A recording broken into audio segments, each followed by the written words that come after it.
Thank you for watching Fireside. If you enjoyed this podcast, consider liking and subscribing to be notified when future episodes release. Enjoy.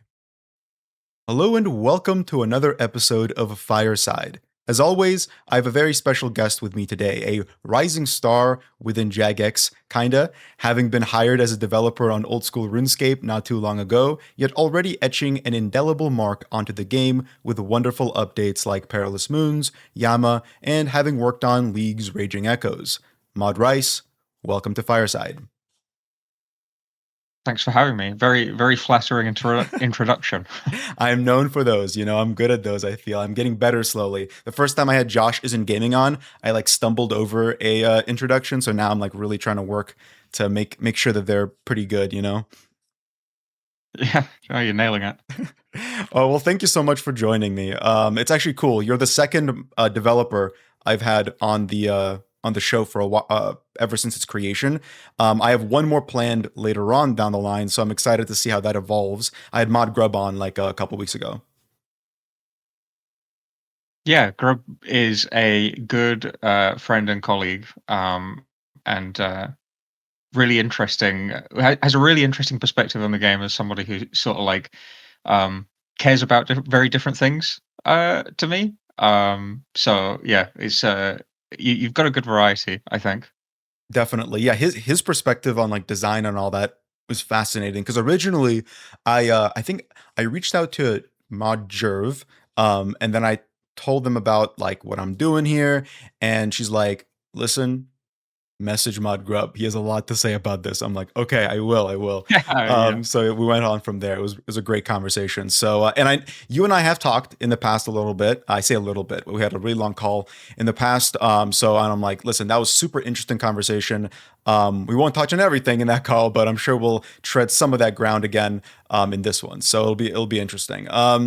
Anyway, I just want to start off with the elephant in the room, so to say, which is the recent release of the sailing skill. I know you didn't actively work on it, but I'm sure you have some opinions. And just to clarify to all the viewers, everything that Mod Rice is saying, he's not speaking for Jagex here. I think he's speaking very personally as well. So that's what makes this kind of interesting too. So, what are your thoughts on sailing overall? How did you think the release went? What were some issues, some good, some positives, some negatives? Just to further clarify, Mhm. like I'm on my time off. This is a weekend, so I can't be held accountable. But no, I'm not representative of the whole team. I think that's a really important thing to remember when individuals speak on things, and I'm especially not representative in this case because I wasn't part of the sailing team. I did help out, and I have a lot of faith in the stuff that they do. But yeah, like as I said to you, a lot of my sort of thoughts on this are going to be observational rather than experiential. So I'm mostly coming at this as like not exactly a player, but more like a player than I usually would be, and maybe more focused on like uh, I guess like a designer. I almost see myself as like a designer from a different studio looking in Mhm. on sailing and going like, what can I take away from this that might help me in my future? Um, but to answer your question about like the sailing release in general, honestly, I think it was shockingly good. Like I can't really fault it much. People are actively enjoying the skill in a way that I think people don't usually actively enjoy skills. I think there's a lot of discourse at the minute about uh, it just being like based on XP rates. Like people are enjoying sailing because it has good XP rates, but that's I think that there's a little bit more to it. Like I think there's something to the fact that this is the first skill that has been made in ages, and we have like 20 years of people playing the game to learn from and ask ourselves the question like, what would actually make a fun skill? And so I think in that regard, something incredible has happened. We proved that in fact skilling can be fun for most people. Um, and Yeah, there's obviously the other elephant in the room, the elephant in the elephant, which is the EXP conversations, which I think there's more to talk about than just the backlash with the um what's it called? Salvaging. Salvaging. Yeah, yeah, yeah. There's more than just the salvaging because I don't know if you remember, but towards the beginning of Sailing's release, there were a lot of complaints about the early level XP rates. Yeah. That Yeah, so I think like the it's very telling that like um those sort of died down a lot quicker than than salvaging did, because I think a lot of it was sort of like, how do I put this? It ties into like uh yeah, I'm struggling to.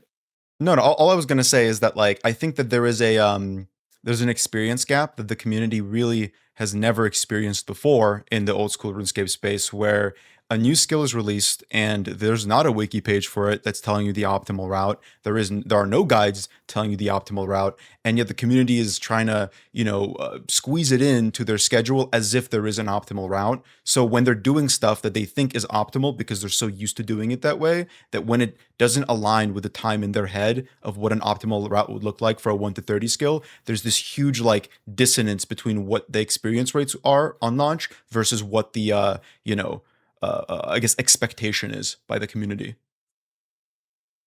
Yeah, absolutely. You pretty much nailed it there. It's the perspective needed to sort of evaluate the skill, because it's not just about that, right? It's also like there are some skills that are quicker to level at some stages. The super evident case of this is like skills where you skip 30 levels by doing a quest, right? Um, with sailing, no such thing exists, and so almost like training the first 30 levels is like, how many people have actually done that? You know, how many people have trained the first 30 levels of a skill without like skipping it via some quest? And moreover, is it a bad thing if the first 30 levels are slow? Like, arguably, if the whole thing were equally slow, then maybe that would be a problem. But because there was nobody in the game who had experienced level 50 or level 70, because nobody was there, like it was everybody was 30 and below, then there was sort of evaluation happening of the skill, uh, of, with only having seen the first 30 levels of it. Um, and people have a right to complain about whatever they want, I think, but I do think that would be healthier. I make this point a lot in the sort of more one-on-one conversations I'm able to have with players occasionally, like at RuneFest or in the like creator discords. Um, that uh, I think that the community in the game would be in a better place if we could have these more nuanced and slow-paced conversations. I think a lot of feedback comes from a very like emotive place, and there are things that we should be doing to manage this, but also I think we can have like positive conversations with the community to try and set expectations about like how quickly we're going to react to changes. um, the way I see it is sort of like people are worried that things are will be bad and that we won't do anything about it. That's like the core concern. And so they get very anxious when we don't seem to respond to things immediately. And I would personally, again, this is where it's like it's me, Mod Rice, not Jagex, or even the old school team. I would personally like to see us switch to sort of a model of saying like, acknowledge the concerns, set a timeline for evaluating them, rather than saying like, we're acknowledging the concerns, here's what we're immediately doing about it. um, Specifically in cases like this where we've had like such a short time frame for reaction, it's unclear like how large the volume of feedback is. Set a timeline for evaluating like the actual impact of this thing. And then, so for example, it might be, we've heard that early levels of sailing feel like the XP is too slow. Um, we don't want to let this sort of slip under the radar and become like an issue that needs to get fixed in 10 years. So next week on Wednesday, we'll be doing an evaluation once things have settled in, the wiki guides have started appearing, the YouTube videos have started appearing, and we'll then evaluate it against the benchmarks that we set, you know, uh, using some other skills, and go from there, rather than like trying to immediately make changes and like immediately uh, address everything that the community wants. And that was obviously like we have to have a conversation whether that is a model that people are okay with. Like, are they okay with XP rates being slightly worse for a week? My hope would be that they would be, because what really matters is the long-term health of the game. To most people, I think they value that Old School RuneScape has remained like a, a better game for a longer amount of time. Yeah, I Does think that all that make sense? that does make sense. And for the 1 to 30 drama, that really did die down fast. A, because as you pointed out, Jagex responded very quickly and buffed those rates. But B, also where more like quote unquote meta routes were found. I think, and again, I don't want to out the people I was speaking with behind the scenes about this, but I know for a fact there was a lot of testing. The 1 through 30 into the Barracuda, the first Barracuda trial. There was a lot of testing in that regard prior to the XP being buffed, and a lot of those testers were getting to 30 within like 2 to 3 hours, versus the 6 to 8 that was taking the players on launch. So clearly there was a lack of optimization from the players' side, which is normal and fun and a cool part of a new skill. That's probably one of the more exciting parts of a new skill, I would argue. On one hand, I'm like, okay, there's a lot of optimization that can still be done, but now that optimization can be done even quicker thanks to the even crazier buffs that were added after the fact. Even though I do believe charting should have been buffed, I like that change. So the 1 to 30 thing was resolved pretty quickly. The salvaging conversation, which relates to what we're talking about here, it has also been solved, but I think personally, and I have a lot of thoughts on this we can get into, it's maybe a concerning precedent for me. And I know that's rich coming from someone who hasn't been playing the game for a long time, for less than 2 years. But I find myself in a weird position here because I'm taking the more conservative stance on this, as opposed to me taking the more liberal stance that I usually take when it comes to game updates and changes and transforming elements and changing old stuff. I'm taking the more conservative stance of saying maybe these rates on the salvaging are a little bit extreme compared to every other gathering skill in the game. Maybe it is kind of strange that there's 600, 700k an hour you can be making alongside 80k an hour XP rates, alongside these rare drops that are cost 15, 20 mil, alongside it it just seems like a lot. And it was interesting for me to observe the community reaction to the salvaging nerfs because while I disagree with some of the nerfs, such as nerfing the sorting experience, I think that's bad. But it was interesting for me to see that the community was more so concerned with just, oh, my experience rates were 80k AFK and now they're 35k AFK, and that's the problem. So before I even get deeper into my concerns there, what are your thoughts on that? How have you been observing that? Have you been thinking Yeah. about it all? Yeah, so I mean that is the really the crux of running a game that is player driven, but also has millions of players with like very sort of different viewpoints. Um, I think you'll find that there are people who agree with you that would like to see more conservative XP rates. And I'll even go as far to say is the number of people who would like to see that might be similar as the number of people who want more aggressive AFK XP rates. But the cohort of people who want more conservative XP rates aren't as motivated. I think that's the key thing. And ultimately, we can't sort of like the trouble is that we can't make judgments on things we can't see. So if there's 100,000 players who really want AFK salvaging to be 90k an hour, and then there's an equally large group of people who actually maybe would prefer to have them be closer to 45. But the only ones that speak are the ones that want it to be 90k. We can't make assumptions about the volume of people who want the conservative ones. So all we have data on is that there seem to be a lot of people who really, really, really want high XP rates. And that's a challenge, right? Because you don't want to sort of like accidentally stop serving people who are just at the moment being quieter because communication comes in like waves, momentum. There's a lot of like complex stuff as like there's communities obviously prior to the release of sailing there were a lot of people who really really hated it. That I think that group of people has grown smaller since the release, but I think there's probably a it's fair. I think it's fair to assume that there's probably a pretty big crossover between the people who want AFK XP rates to be higher and people who hate training or hate the idea of the skill being in the game.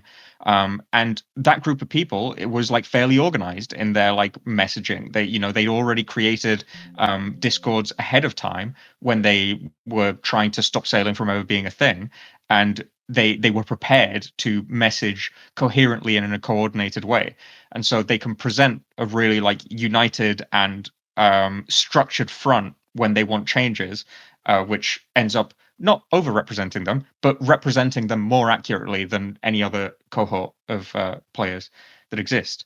In terms of my personal views on it, I ultimately think, I'm honest with you, it's completely inconsequential.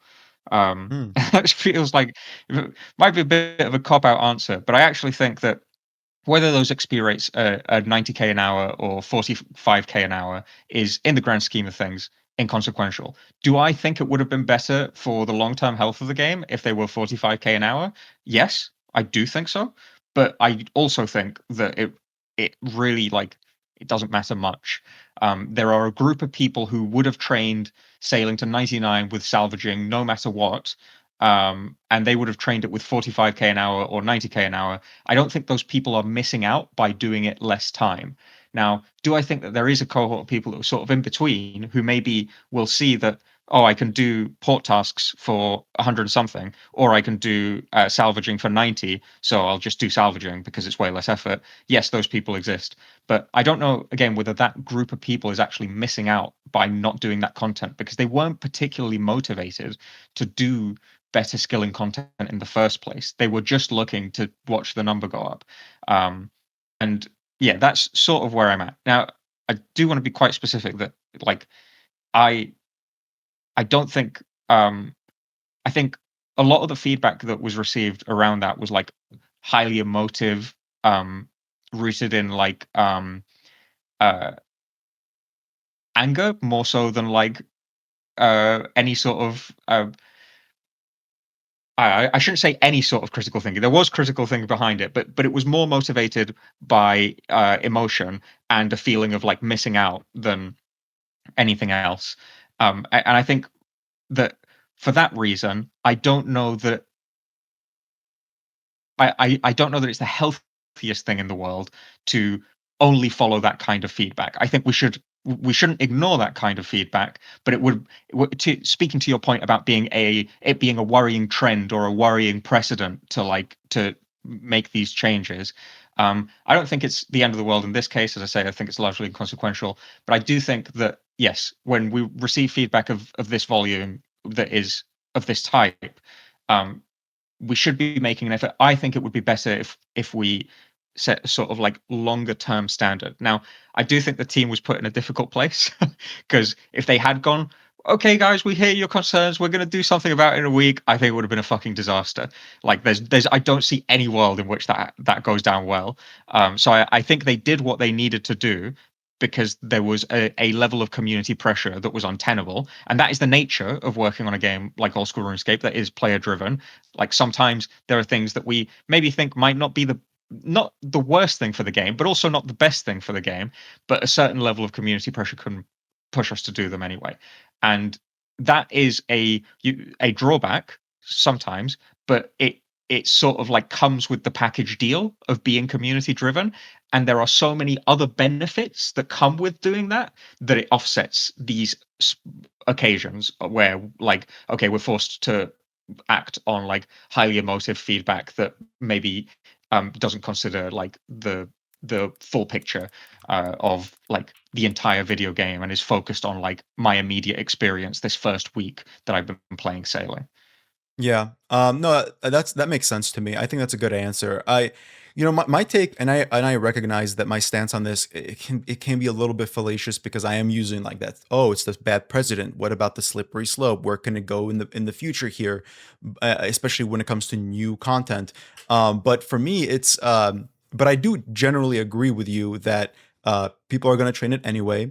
That there needed to have been a more rigid response from Jagex due to, well, a couple different things, most of which you brought up. I think something that's important for me to also bring up from my interpretation as an outsider looking into the development of the skill, is it's also an optics thing. It's a brand new skill for old school, one that Jagex is very well, has a very outspoken yet small crowd of very upset players regarding. So the second they mess anything up, that's going to be seen as a much greater oversight or issue than it would otherwise in any other update in the game, for sure. So there is an optics issue of, okay, how long are we letting this community outrage sit before it becomes detrimental to the overall outlook of the skill, and therefore all future updates of this size or this level of impact to the game. So there's that side of it that I think is important to consider as well.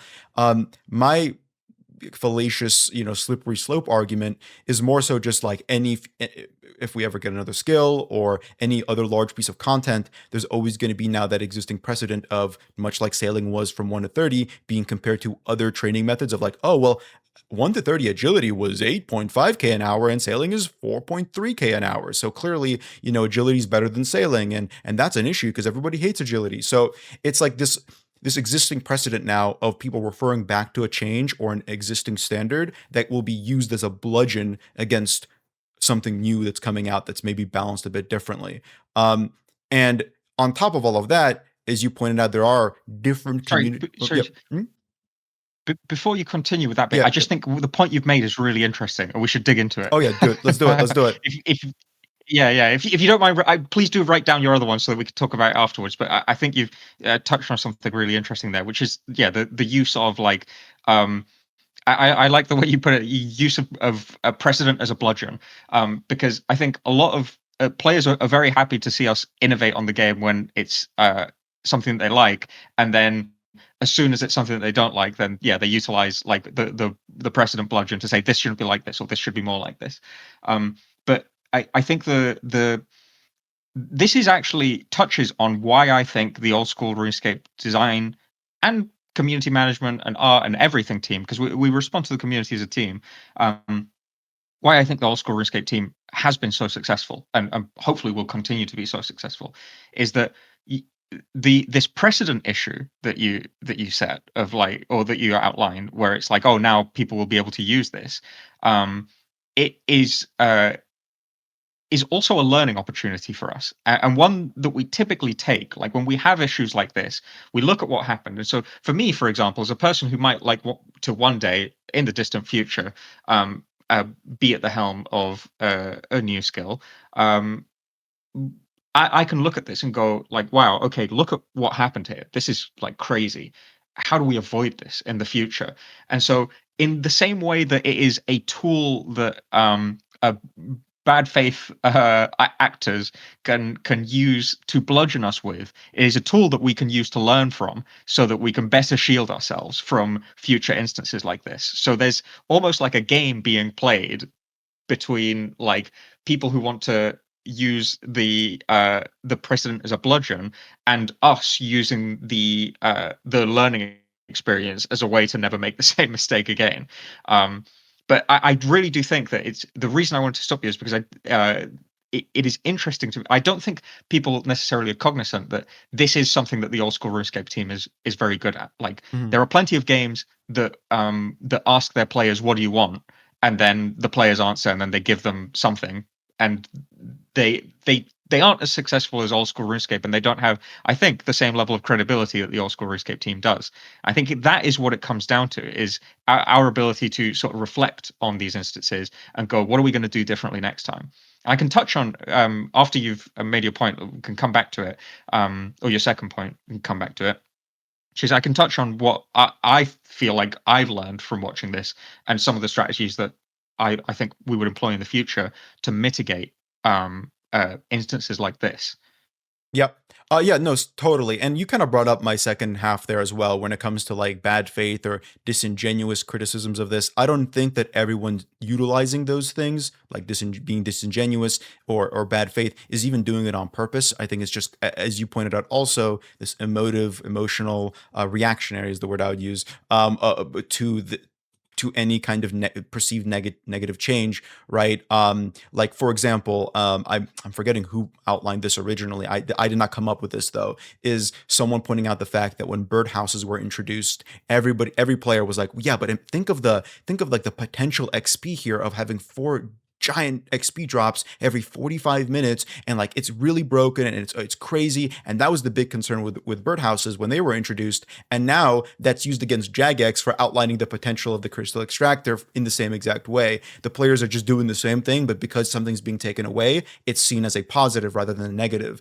It is disingenuous, but just not purposefully disingenuous. I guess Yeah, disingenuous, absolutely. something being disingenuous requires an intent, so maybe that's not the correct word to use there, but regardless, it's semi hypocritical. And the same applies to a lot of conversations regarding AFK skilling, right? If we're talking about salvaging, it's a zero input method, no resource required. It gives resource back, gold, more than woodcutting, more than any gathering skill apart from farming, quite frankly, more than mining. It's more AFK in some ways, and it gives more experience in many ways. So like, okay, it's crazy, crazy, crazy powerful as an AFK method there, and yet people are comparing it. Yeah, but if I fletch, that gives 350k an hour. It's like, yeah, but that's a whole. We're talking about a whole different skill here. We're talking about a whole different like balance meta of like, okay, but you still need to gather all the fletching supplies. That's how the experience rates are balanced for that. It costs money if you're a main. Like all that kind of stuff. Salvaging doesn't do any of that. It's just a gathering skill. And yet it gives an output that's super, super, super powerful. And that's the main concern there. So there's a lot of like,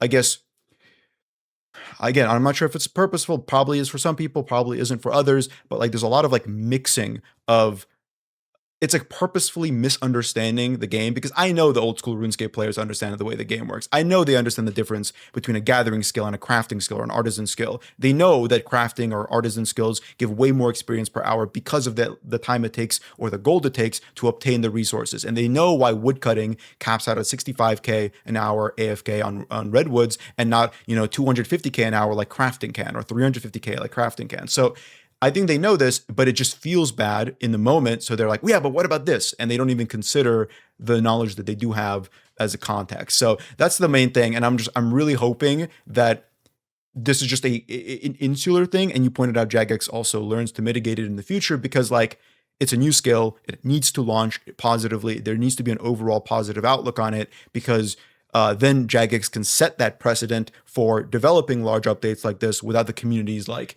immediate like, yeah, but remember that one time where they fucked with salvaging and I was really upset and it didn't get fixed, all that kind of stuff. Totally, for sure. Yeah, so I think for me, when I see these sorts of things, I think a lot of it is like it is. I like to think that most people are not coming at it from a place of like um uh malicious intent. I think a lot of it is just like, okay, salvaging has been nerfed. I was doing salvaging, now I'm doing the same thing and it's worse, and that feels bad. Yep. And then I see a post that says something that tracks. It's like, well, this other method has XP that's like this, and it's not a problem. And maybe I don't think about it too much because, well, I feel like bad about this thing anyway, and this person is giving like what on the surface of it sounds like a perfectly reasonable reason, and so I adopt that into my lexicon of like arguments, and then when the conversation comes up elsewhere, I use it as one of my arguments. And for me, I always this might sound a bit dramatic, but I think like people are it ties into like the human condition. People are just so busy nowadays. Like everybody's worked to the bone. Nobody has any time to do anything that they love doing. And so, yeah, you go for easy arguments that you've the or rather not you don't go for easy arguments, but you don't necessarily have the time or the energy to evaluate every single argument critically. You can't be expected to because if you had to do that in your day-to-day life, your brain would be cooked. Like it's so life is too overwhelming, and Yep. I don't blame people when they do that. But I do think that basically what that means is if I hold the opinion that I can't blame people for you know uh, adopting that strategy, and we Jagex have to act, or the old school RuneScape team have to act in a certain way when the volume of negative feedback becomes like critical. We can't like manage it correctly. We have to sort of like concede some ground where that we think impacts the game long-term health like slightly negatively, but again, largely inconsequentially, I think in this instance. Um, uh, if those two things are true, then the only option that remains is to not let it happen in the first place, right? Like, and it's easy to say that. It's a lot harder to execute. But the reality is, if salvaging had been 60k an hour or 45k an hour on release, none of this would have been an issue. Exactly. Exactly. And I think and it ties into like why that happened. I mean, the whole thing. I don't know it very well because I've been keeping up with the discourse, but I haven't actually been engaging with the method.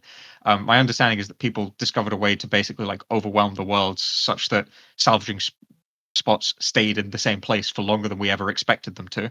Um, What and uh, Just and to so, clarify sorry, go on. is it okay if I just Yeah, quickly clarify the method just for the yeah, viewers yeah. and Because I yeah. don't know what I'm Um, talking about. Yeah, so like yeah, the and this has been changed slightly since then, but in a more powerful sense. So there's shipwrecks all around the ocean, and there are a bunch of ships dotted together. And there were certain shipwrecks. I'm assuming this was by design that were close enough together where you could park your boat in between them and then salvage between both of them. So you're essentially getting double the uptime because when one goes down, the other goes up. And something that people noticed is that unlike trees or mining nodes or whatever, or nodes, I guess, the way the shipwrecks work is that they don't respawn on a timer. They respawn when other wrecks go down. So if they overcrowd a world and everyone's at a specific wreck, when one goes down, the other goes back up. So there's these like hero worlds where there's someone fishing on like the single wreck area just to put that one down, and then everyone is parked between the double wreck world to get double the uptime. That alone is fine, and since then they've added more double wreck locations just to allow people to spend more time, being AFK. But because of the huge AFK logout timer nowadays, as well as the fact that you can have both of your crew members salvaging simultaneously, as well as having the crystal extractor, as well as having the cargo hold where your salvage goes into when your crew salvages things up, you could just sit there and allow your crew to salvage stuff for 20 odd minutes while you just click the crystal extractor every so often. And then when your cargo hold is full, you just sort it all out and just go back to AFKing. That was like a big popular method beforehand, and it was pretty powerful. If you go on the hook yourself, you can get even more experience and a little bit less AFK, like 3 to 4 minutes of AFK time per. And you could be making over 100,000 XP an hour, 115,000 XP an hour doing that method. So Jagex super nerfed that on every conceivable level. The biggest nerf there being the nerf to the salvage sorting. When you take the salvage out and put it on the salvage table and sort yeah, through it. On the highest level shipwreck at 87, the merchant wrecks, you would be getting 95 experience per sort, and they nerfed that to 34. But unfortunately, that had the opposite effect. Now people just weren't sorting things, which felt really bad when there was the best in slot cannon upgrade for sorting things. So people are like, okay, I feel bad for doing yeah, this, but I have to for the cannon upgrade. So Jagex was like, okay, so now the most recent change was we're reverting those sorting experience rates back while changing other things in the background, and overall now it's just about as AFK and a little bit higher XP after the nerfs. So after the nerfs, it was like 35k for the AFK. Now it's like 45 to 50k for the full AFK, with like 80 to 90k if you're doing it manually alongside your crew members. So that's the really quick rundown of the yeah. method. Excellent. So yeah, I'm going to go out on a limb. I'd have to double check this, but I'm going to go out on a limb and say that um, that system was designed to make sure that players always had something to salvage, and it was probably a bit of an accident that the way the interaction where like, oh, okay, I can just have one person on the world. Now it might seem obvious now that you're looking at it, but there's a lot. It's important to remember that there's a lot of things going on in sailing, and they were all happening simultaneously, and so things slip through the cracks, unfortunately. Some people might call it emergent gameplay and want it to be preserved. That's fair enough. But yeah, whether or not it is emergent gameplay, it was an oversight, most likely. I don't know that. I'd have to confirm it. But I don't think anyone expected the double this like meta double salvaging method. Um, and so I think that resulted in like XP rates that were higher than what was expected. And this is going back all the way to the point of like, if we hadn't done this in the first place, if salvaging XP rates had started out at 45k, 60k, none of this would have been an issue. So what's the lesson here? Never make any mistakes? Yeah, maybe. That's probably a bit of a bad lesson because it's unlikely that we'll completely cease to make mistakes forever into perpetuity. We're human, and things shit happens. But I do think that here the answer is yeah, given the stuff I outlined earlier with not really being able to make the nerfs due to like critical volume of negative feedback and the I gave another point, but I've forgotten it now. In essence, like being stuck in a situation where we don't have an option for how to act it on it, and we have to leave it more or less the same way it was. Um, the answer is to not make the mistake in the first place. This ties into what I was saying before of like, what have I learned from this? If I ever were to go off and make a skill, what would I try to do? I think what stands out to me is that Barracuda trials were really well balanced in terms of like the top end of XP that you could get was like when I say really well balanced, I don't mean like holistically from the community's perspective. I mean that the XP rates that I think it was Husky like predicted were pretty much exactly what happened. And because those are the top end, they set like what we can't go beyond. Like if we'd nerfed those, I think it would have been an even not that we had any reason to, but if we had for whatever reason nerfed those, that would have been like a huge outcry because that actually changes the rate at which people can reach 99 on like a just blanket level. So those rates are really important because they establish the top end. But I honestly think that everything beneath that doesn't really matter that much, particularly uh, in like the first couple of weeks of gameplay. So how do we avoid making like having a balancing issue slip through the cracks in the future? Well, what I would be inclined to do, and I don't know whether this would work. This is pure speculation, but in the interest of like the things I was saying earlier, of we need to have sort of more nuanced conversations with players where we reassure them that we're not just going to release it and forget it and never change it. We need to reassure them that actually we are going to be looking at it and we are going to make changes.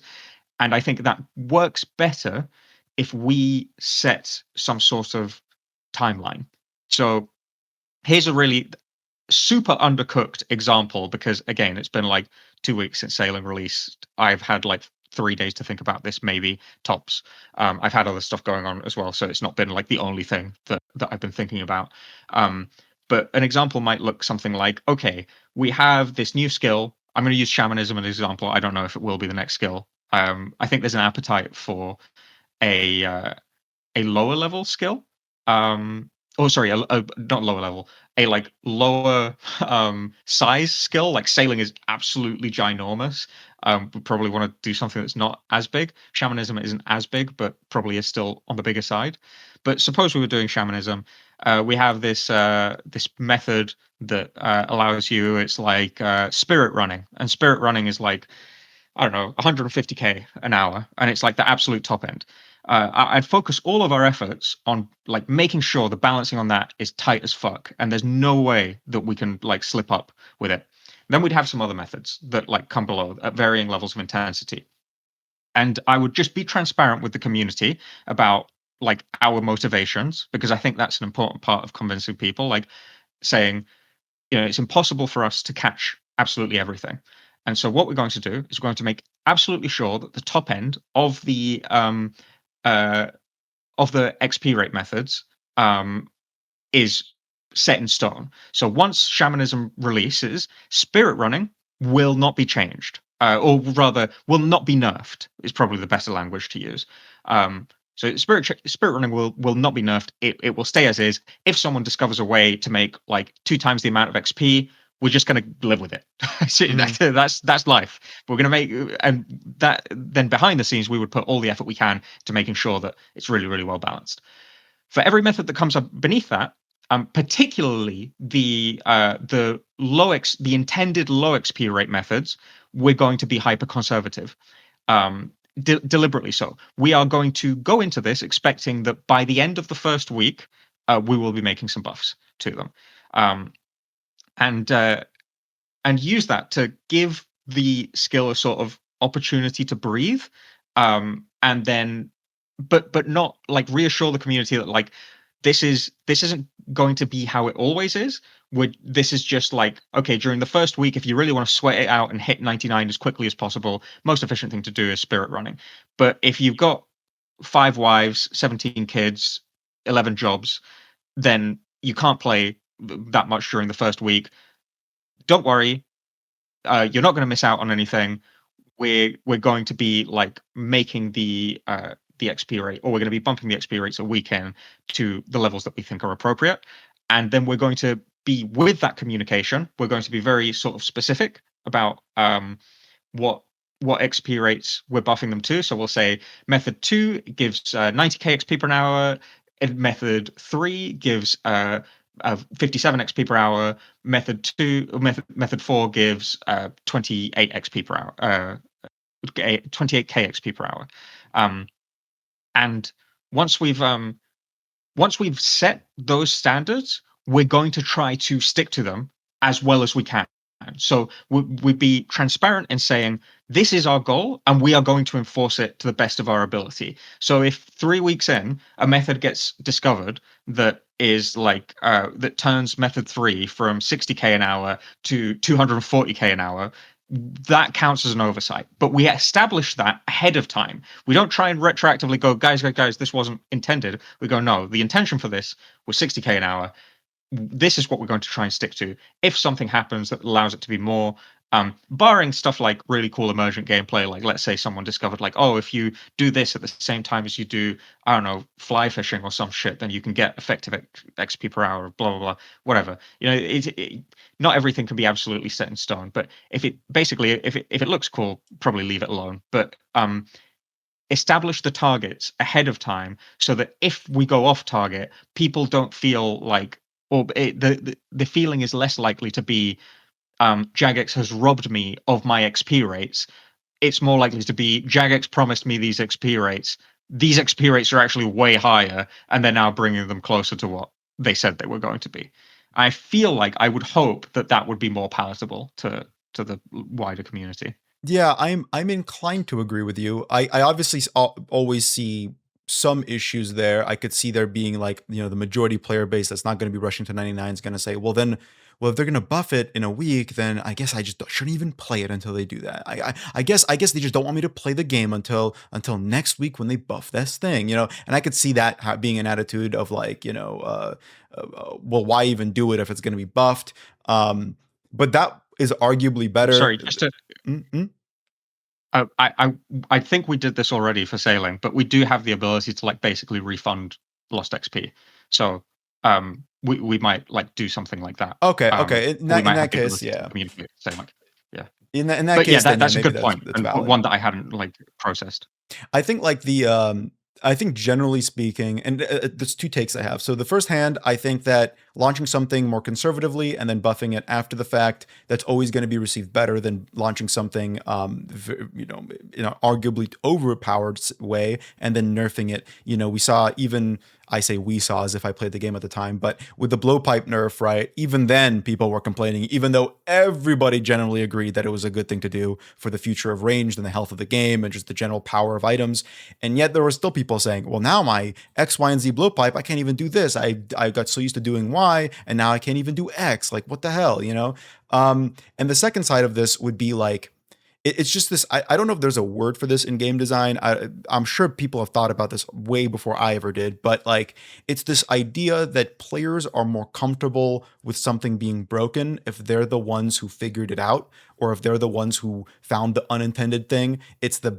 Especially in a game like Oldschool Runescape, where so many of the mechanics are emergent and were originally unintended, and now have been harnessed by the players, and really the developers have really ran with them. But like I think players generally are a lot more excited about something if they're the ones who first figured it out. So when Jagex or any developer is like, well, yeah, we understand you figured this out, but this was not the intent, or this is too powerful this is unhealthy for the future of the game, players feel even worse about getting that taken away from them because it feels like something like they are the ones who really, blazed that trail. That's that player feedback. I don't know if you were keeping up with the robo spear method on Yama, but like Yeah. that's an example of the player outcry being like, well, we figured this out. This is really crazy. This is super emergent and insane.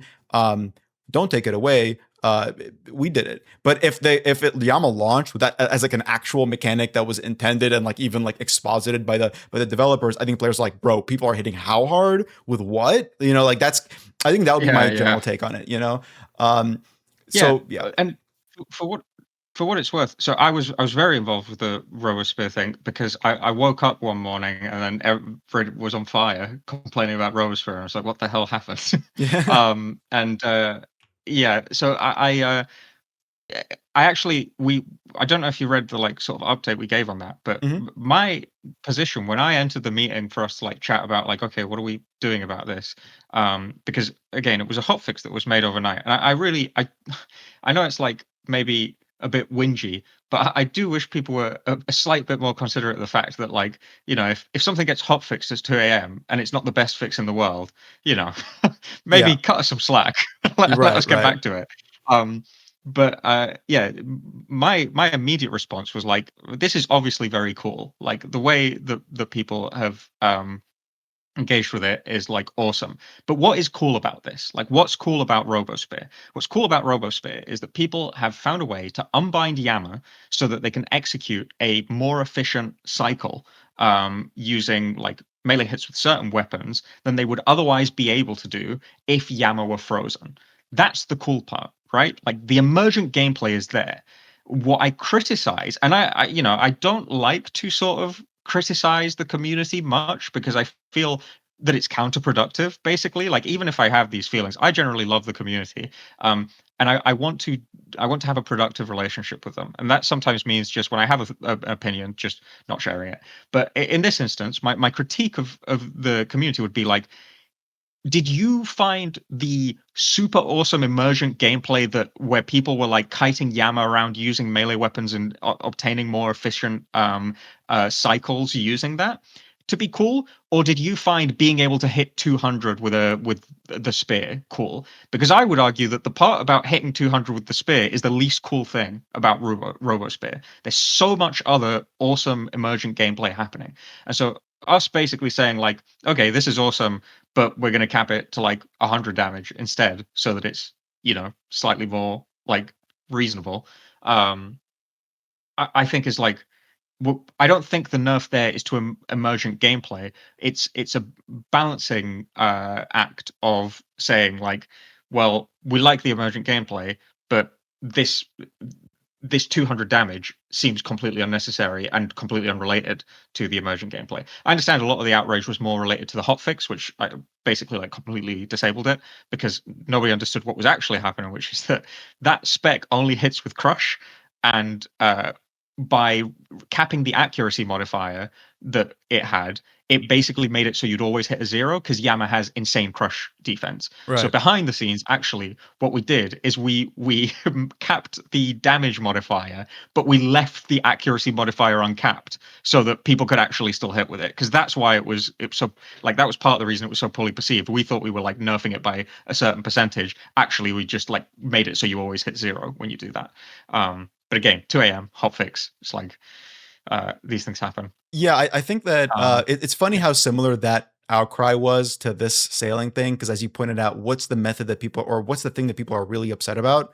And much like with the sailing one, it's like you see someone's post and it's like sailing is dead, 2025 to 2025, rip, and you look at their post history and they're so positive about sailing. They're, I love sailing, it's so much fun. And then the only thing that's nothing about the mechanic has changed, but it's just they get less of experience now. So they're like, it's over. I hate it now. So it's like, which part did you actually like? How easy the skill was to train, or the actual methods of training it. And if that's even a relevant question to ask. And the second element of that is I tend to do, I agree with you, right? I think that's an interesting way to balance something emergent that could be seen as exploitation, which all emergent mechanics are to a certain extent. And at what point is it too exploitative of the game? And how do you keep the emergent element while balancing it even slightly to be a bit more in line with, not destroying the economy of this one boss fight, for example. So like that's the I probably an important question to ask and an important consideration of like, at what point does an emergent mechanic become exploitation in a bad sense? At what Yeah. point is it too much? If For someone me, found a way to tick manipulate, rosewood trees, and then a T-bow would spawn from that, probably a bad thing. Don't yeah. have that. Yeah, and I think to me that's where I would like to start to, because I think this is why we have to establish like our intent, or why we might benefit from establishing our intentions ahead of time a little bit more. And to be clear, this isn't, when I say ahead of time, I don't mean like this is why I was very specific about saying release the skill, let it settle for a week, and then make changes to the XP, because there's no way for us to ahead of time. People said like, "Oh, you had 3 years to balance this shit, and you still got it wrong." And it's like, okay, fair enough. Maybe we could be better at our jobs. I'm always like, willing to accept that I'm not perfect, but it's not. We don't spend 3 years balancing the skill. We spend 3 years making tweaks to the skill, changing things. And if you balance something on day 5, that balancing is useless by day 20 because you've changed something, and now it's one tile closer than it used to be, and so the existing balancing you did is outdated. And so a lot of the balancing happens towards the end of the project, and if things slip through the cracks, that's something that we should always try to avoid, but something that I think we have to accept. Like, human beings are fallible, and it's going to happen, and that's why I would say outline the intent ahead of time. But to sort of tie into like the example that I gave before, like, okay, shamanism, you've got spirit running, then you've got this other method that's supposed to be 60k XP an hour, but someone finds an exploit that makes it 240k XP an hour. Now, what I would say is like, okay, analyze the method. It's some sort of emergent gameplay. Like, we'll give it the benefit of the doubt and say it's some like sort of emergent gameplay. And the person who did it like found out some really interesting way to do this. I would then say, okay, is this cool enough that we want to preserve it? Say the answer is yes. What I would say is then evaluate it against spirit running. Spirit running is like the absolute benchmark. It's supposed to be the top end. It's supposed to probably, as a result of that, be probably the most intense thing that you do. Um, and uh, and so let's look at this method and say, like, as compared to the previous way thing, or how the method previously looked, with it being 60k XP an hour, let's say it was about like half as intense because it was less than half of the XP. What does it look like now? Is it 75% of the intensity of spirit running? Maybe then it should still be possible to do this, but instead of giving 240k XP an hour, it should give 100k XP an hour. And I would like to see a world where we find a way to, like, a happy medium with the player base, where this is like our the way we operate, and players are happy with it. And I would sort of like, I think that a lot of the reason we don't have that right now, I'm optimistic that the reason we don't have that right now is because we haven't inspired confidence in our players that that is what we think. I think a lot of players still think like Jagex hates emergent gameplay. Like, the moment they see it, they nerf the hell out of it. Maybe those are just people saying that to scare us, because when we see, we sort of like, this is a separate point, but I feel like we Pavloved our players into like giving negative feedback in a certain way because they know how to word things in a way that sets off alarm bells at Jagex HQ Mhm. and makes us go like, God, we need to do something about this. Um, but I'd like. I think if those same players, if they really feel that way of like, oh, Jagex hates emergent gameplay, and they always like nerf everything that's good. If we could inspire confidence in them that we really like emergent gameplay, because we do internally. You talk to anyone, like, everybody loves emergent gameplay. I think more than the average player, actually, because when you talk about like weird things like tick manip, it's not exactly. I don't think like herb tar is the greatest thing in the world, but at least from me, you can see that like there's an earnest effort to integrate it into the game through things like oathplate, or infernal shale mining. Um, so I think, given that we love it, if we can communicate that love to the players and reassure them that, like, we care about the game, we care about emergent gameplay, we just want it to be balanced around what it is, as opposed to like arbitrarily high, or just like left to be whatever it was when it was discovered. Um, then I think hopefully we could move towards uh yeah, like a happier medium where we're not deleting the emergent gameplay, we are balancing the emergent gameplay around like what it was intended to be. I think salvaging was a particularly tough one, because when you look at like what was discovered for salvaging, there was no real change in effort from salvaging one spot to two spots, but there was a much larger amount of XP given, right? And that is where it's like, okay, this is complicated because in balancing it in any way, shape, or whatsoever, it's a nerf. It's never a buff, right? If with the example I gave is quite convenient because I'm saying like, okay, rather than going from 60k to 240, we go from 60k to 100. People might not be mad about that because it still constitutes a buff over their previous experience. So yeah, that's where I'm at. For sure. Yeah, I agree with that. And by that same token, I have a quick question for you. Based on your like, okay, how much effort it is, how much XP does it give? Is this balanced? By that same token, do you support a buff to the sepulcher training method for agility? Oh boy, that's a spicy question. Yeah, I'm going to just off rip. I'll say yes. My answer to that is yes. base. Personally, now I don't think I should be the sole arbiter of this. I think the community's opinion on this is far more important than mine. I think the wider team's opinion on this is far more important than mine. But I will say off rip that personally, I think Sepulchre could be more XP than it currently is. It probably should be as a result of the intensity. But the conversation around that is really about time to 99 and how much people care about that. Um, Yeah, is yeah, honestly, that's my like answer. I've been a big proponent of this as well. I think it's it's insane. The sepulcher caps out at 105k when you're looting only the final part. That's insane to me. The RD course is 70k an hour. For it's like it's a comparing like solo Yeah, hard mode TOB to Kraken and being like, yeah, they should essentially give similar rewards. It's like no, obviously. yeah, 30% more XP. Yeah, for what essentially amounts to one of the hardest at max, uh, tick perfect or almost tick perfect. Sepulcher is probably one of the hardest, if not the hardest training method. Now competing with trials, and trials are 250, 240, I think, capping Yeah, out. Marlin on the Gwyneth Glide. It's just night and day the difference. To me, Hollowed Sepulcher should be around there. Maybe people won't agree with that because agility is always slower than sailing, but like, man, it definitely can't be 20% better than a RD rooftops. That's insane, especially considering that you are sacrificing all of the actual output to even achieve those rates. And you need to spend how long learning that? So for most players, calculating 92 to 99 in Sepulcher, I can't imagine for most players the difference is more than 10% from 92 to 99 between RD rooftops and yeah, Sepulcher because you're losing so much XP even just learning the perfect 1 to 5. How many times do you fail floor 4 and have to reset the run? How many times do you fail floor 5 and spend another 3-4 minutes there by accident? Like it is pretty criminal. And I'm very curious. Maybe you guys have the data on this. Maybe you don't. How many people even pursue these methods because of how limited the output is? The content's great. I think most people, even those that don't yeah, even do it much, love Sepulcher. But how many of those people even do it after maybe just collection logging the some of the initial rewards because of how bad the experience rates are by comparison to the second best method? So yeah, I 100% support a buff to Sepulcher. It's insane to me that sacrificing all the loot gives such bad experience rates compared to yeah. other skills. Yeah, I will say that like I have absolutely no intention of championing that cause. Just to be completely transparent with you, like if the team said one day, "Hey, the community are in uproar about agility. They want Sepulchre to be better. What are your thoughts, Mod Rice?" I'd go like, "Yeah, go for it. I don't care. Like, definitely, I would have done this."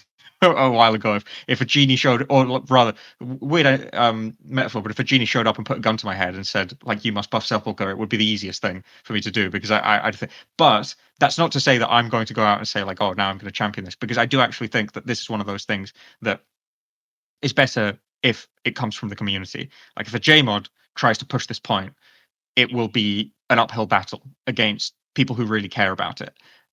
And there are people who really care about like the sanctity of agility as a like method that takes a long time to train. Um, but if it comes from the player base, similar thing. It's like if players are whinging about it, it sets off the alarm bells in Jagex HQ, and then yeah, we do something about it. So I'm always while that is concerned. my, I'm sorry. Continue. Didn't mean to cut you off. I was just gonna say, well, that's my personal opinion. I just wanted to set like expectations that like that, you will never see me fighting that battle unless it's alongside the community. Yeah, I think that's always like the. I mean, for me, I'm not expecting you to, of course, and I think for me, it's always difficult to understand, like to wrap my brain around this whole situation, just because it's like how many people are doing so? I feel like the people that are doing it already are already comfortable with the experience rates, and that's the Stockholm. No offense to those players that they've already accepted. And the people that aren't doing it would never do it because of how bad the experience rates are for the amount of effort it requires. So it's kind of like a difficult conversation to even kickstart because you kind of have to do Sepulcher to see how cool it is. And then you also have to do it enough to see how bad it is also with the experience rates. So it's like a really hard thing Yeah. to get the community to collectively agree on this because yeah, most people that I talk to about Sepulcher are totally fine with the rates because it's like, well, it's fun. So why not have, bad rates for it? But also like we want more people to do this stuff, right? We want more people to be Yeah. pushing Oh, themselves and absolutely. doing crazier methods and stuff. And that's another kind of concern I have about really high AFK rates is that when an AFK rate is high enough, it starts to breach that level of like, why am I spending time doing this really cool method that's really hard? Like doing the Marlin Gwyneth Glide is a really challenging course. Hell, even the Jubilee Marlin course, the second one, is super hard by comparison to any other training method in the game that's not Hollowed Sepulcher.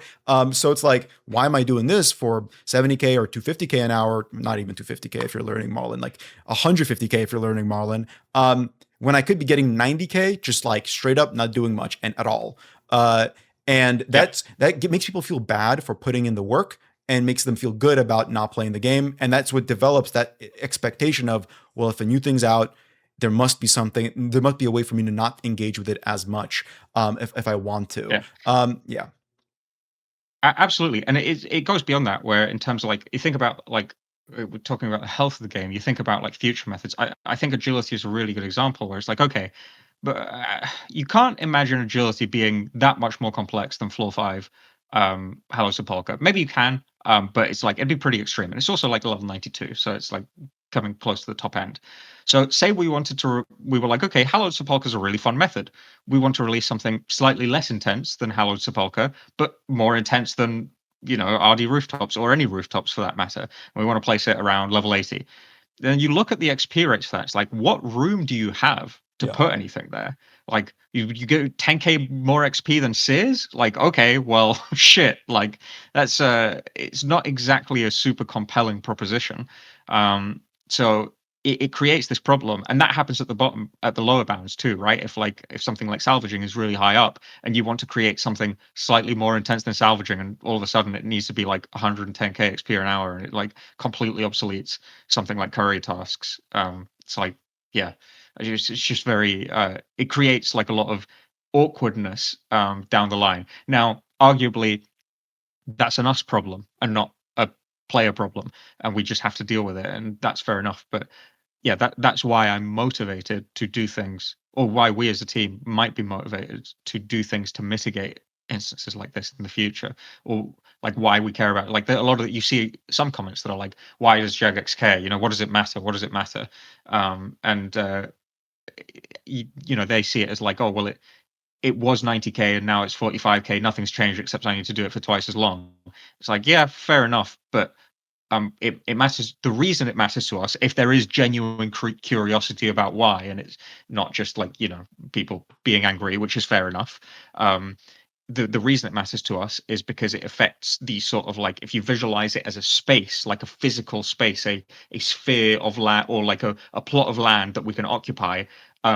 If we make the salvaging part of the plot of land slightly smaller, then it leaves more space for us to move into that plot of land with other interesting gameplay and expansions to the game, which I would hope players would welcome by virtue of enjoying the game.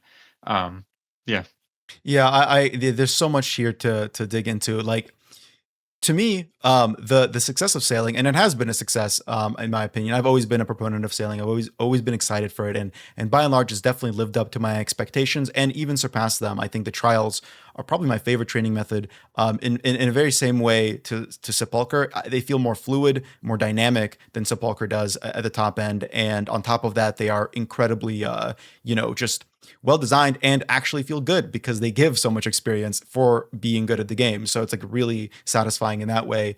So I do love sailing. The last thing I want to quickly call out about sailing before I move on to the actual meat of what I want to bring up is probably the biggest success of sailing to me outside of like being well balanced, having really cool training methods like trials, and giving use to skills that otherwise have barely any, like mining and smithing, is um, how, I guess, realized it feels in the game world. It's not something that people care that much about or even talk much about, but it's interesting to me how much more sailing feels like you're actually doing a skill in RuneScape than like skills like agility and fire making that to me just don't feel like anything. I'll even call it Slayer on this. I know a lot of people love Slayer, but Slayer doesn't feel like a skill to me. There's no reason why there's certain mobs that are Slayer mobs and certain mobs that aren't. It doesn't make sense to me. It doesn't process both in game and out.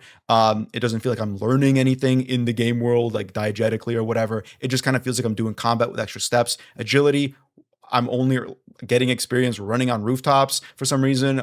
Fire making is fire making. Everybody already knows the meme.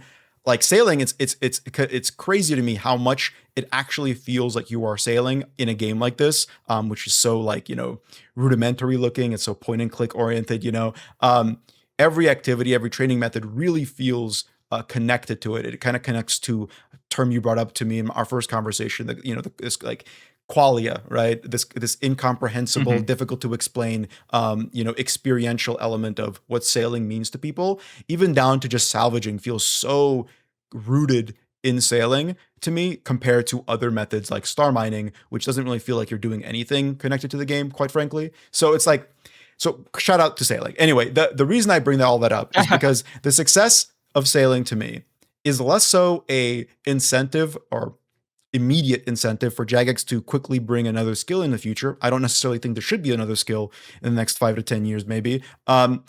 It's more so, to me, my hope is that it gives the community the faith in Jagex needed to look inward to the skills that currently exist. I'm definitely very passionate about this stuff, but like there are so many skills right now, this second in RuneScape that are borderline useless, that no one enjoys training, and there's this complicitness in their existence just because they're old, and yet no one likes them. And there's this issue to me, this like, I guess like dissonance, or my understanding is like, okay, you love old school RuneScape, you love this game, you understand the value of its skilling, and yet you have skills in this game that not only have no use, they're really frustrating to train, they give bad experience rates, or you can just cheese them completely. We cannot, like, I feel like that if there's ever a reason to step back and look at what would change if we fix skills that no one likes, would that ruin the game? Is that destroying the integrity of RuneScape? Is the integrity of old school RuneScape the fact that there are skills that are bad? In my opinion, no. I think there's a lot more identity to the game than that, and I don't even know if that's even part of the game's identity. So for me, it's like I hope that sailing success is a chance to look inward and have the community support an inward look at the skills that currently exist and fixing those. But maybe that's a hot take, so I'd love to hear your thoughts on that. Well, yeah, I mean, I do think it hopefully imbues a lot of confidence because I agree. I think sailing's been a massive success, and I think it's indicative of how much better we could make other things.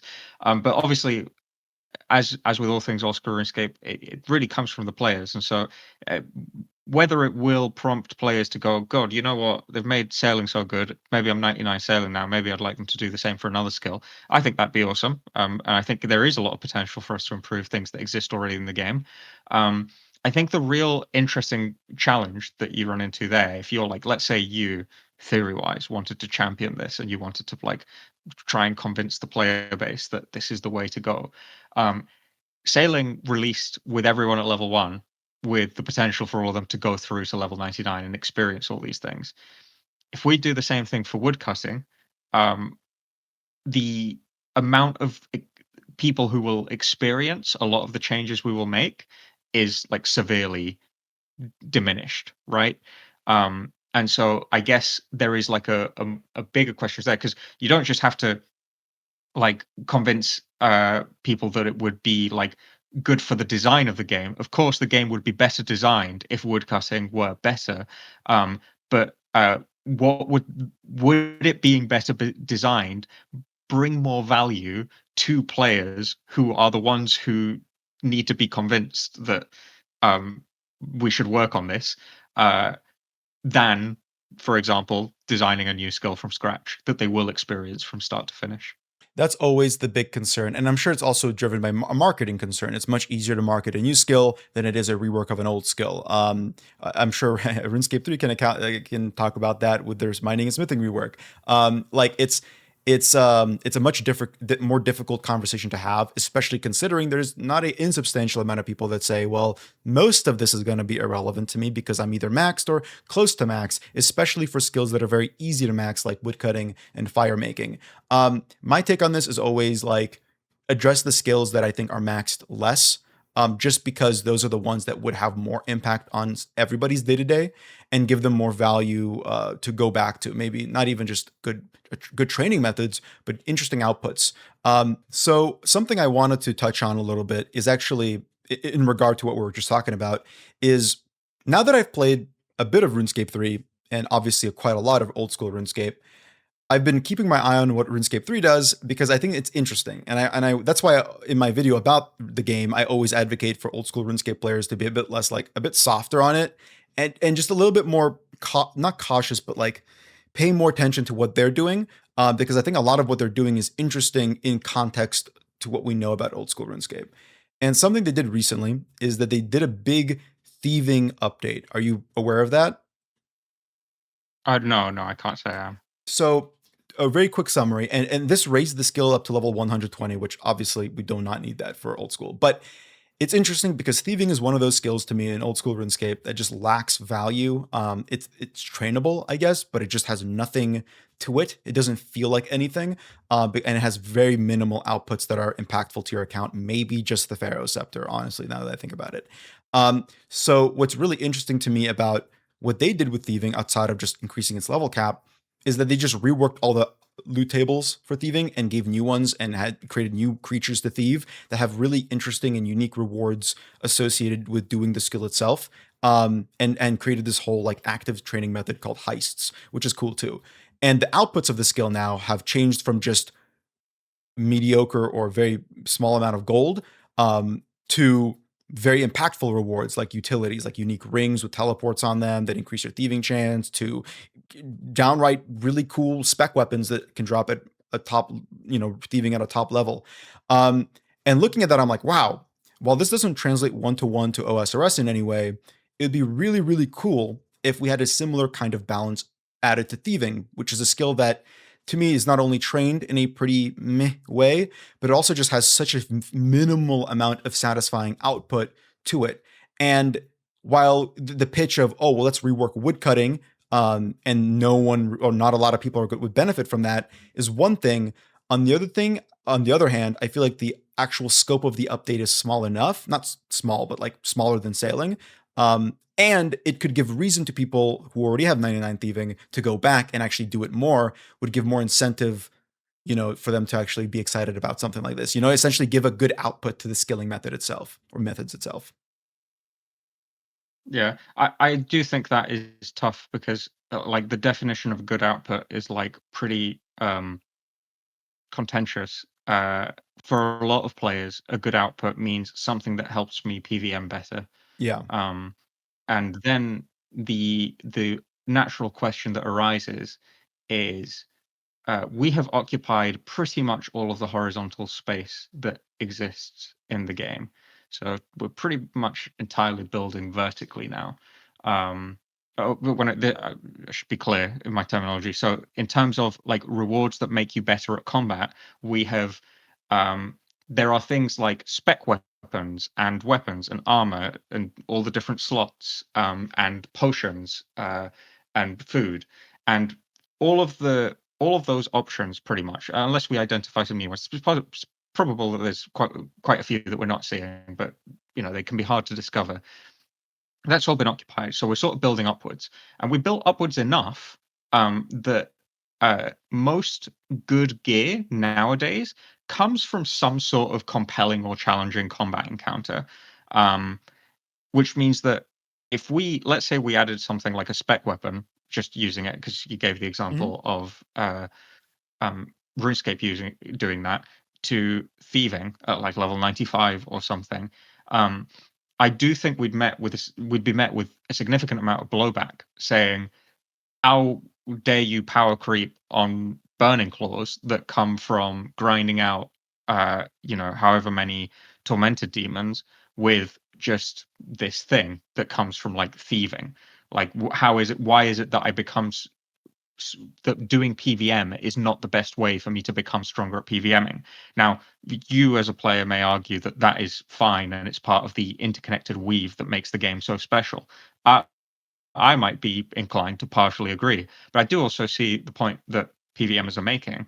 That is that there is sort of a ladder, a bossing ladder, and there are ways that you can skip that by being good at the game. If you can do certain pieces of content with worse gear, then you can completely circumvent certain bosses. Um, but uh, it is like pretty well established as like, okay, you do this boss first, then this boss, then this boss, and you sort of climb upwards and upwards and upwards.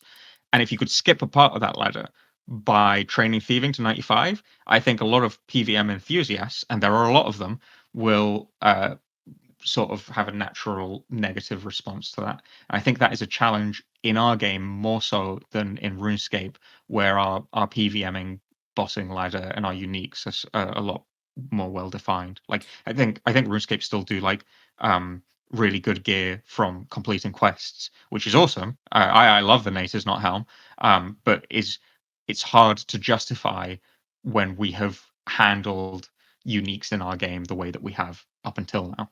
Yeah, I don't want to, I'm always a big Jagex shill, but I also want to be clear with my stance on this too. I think this is like it's a player problem, but it's also very much a Jagex issue, right? Like I always blame Blizzard for creating a community of players in retail WoW that don't want a long-term game, that specifically want something very short-term and flitting and maybe even meaningless in my eyes. Um, and they've created that fan base by constantly taking like the easy route when it comes to like, oh, this might be too grindy for some players and there's enough of a public outcry to change that. Okay, we'll change that. And the end result is you just curate a fan base or a group of people who play your game that might not really enjoy the concept of MMOs, but are also in some ways antithetical to the concept of like having long-term lasting worlds to play through. And while to a much lesser extent, I think this issue that you outlined here is one that is very much perpetuated by Jagex, of like, okay, well, all PVM upgrades now need to come from PVM itself. When that doesn't, and again, I am 2 years, barely 2 years, not even 2 years in, so rich coming from me, but this doesn't seem to have been the case in 2007, and certainly not earlier than that. And it's an interesting change that occurred that you outlined there, whether it's conscious or unconscious, or just as a byproduct of having better PVM in the game itself, more approachable PVM in the game itself, that so many of the what would originally be okay as quest rewards have now just been defaulted to, or other kinds of rewards have been defaulted to just, okay, it's a PVM thing, it benefits PVM. That's the cycle now. You do combat for combat. Um, when to me, I feel like there's a lot more to the game than just that. And I feel like the game would be better. But also, I recognize and I 100% agree with you that I think enough people are going to, if you add a new spec weapon at 95 that power creeps the Tormented Claws, or sorry, fuck, that's not what they're called, the Burning Claws. On one hand, I think that would be cool because I don't know how many people are going to be going for 95 thieving over just killing some tormented demons at like in their 70s and 80s in the combat stats. But so that would balance it itself out to me. But on the same hand, oh my God, Jagex, you want me to do 150 hours of thieving just to get an upgrade over this item I have? Like, how dare you? I have a family, like, so that's the other kind of side of things. I'd love to Yeah, hear your yeah. thoughts on like, just on that change of attitude, if it's intended or not. Yeah. Ec I'd like to rewind a little bit more and go back to your point about, like, curating fan bases, Yep. and, you gave Blizzard as an example of, like, they sort of curated their own fan bases, 'cause that to me is actually a really, interesting and, I don't know, progressive isn't the right word. It's like forward-thinking, point, because I find myself thinking the same thing as you quite Mhm. often. Um I think to myself, we are a player driven game. But at the same time, we have, in a way, it's sort of like we have curated the players that play our game, and the existing player base has curated the players that come into the game by virtue of affecting the design of the game. And I do think this is like a massive, massive part of like where, because this, I don't know whether this will be controversial, but like Blizzard aren't stupid, and the designers working there ain't stupid. Like if Yep. if they were given free reign to do whatever the hell they wanted, they probably would design something that looked slightly worse, that would have worse performance short term, but that would in the long term reveal itself to be something cooler. And I think part of what's happening recently is that they have been given a bit more leeway to do that.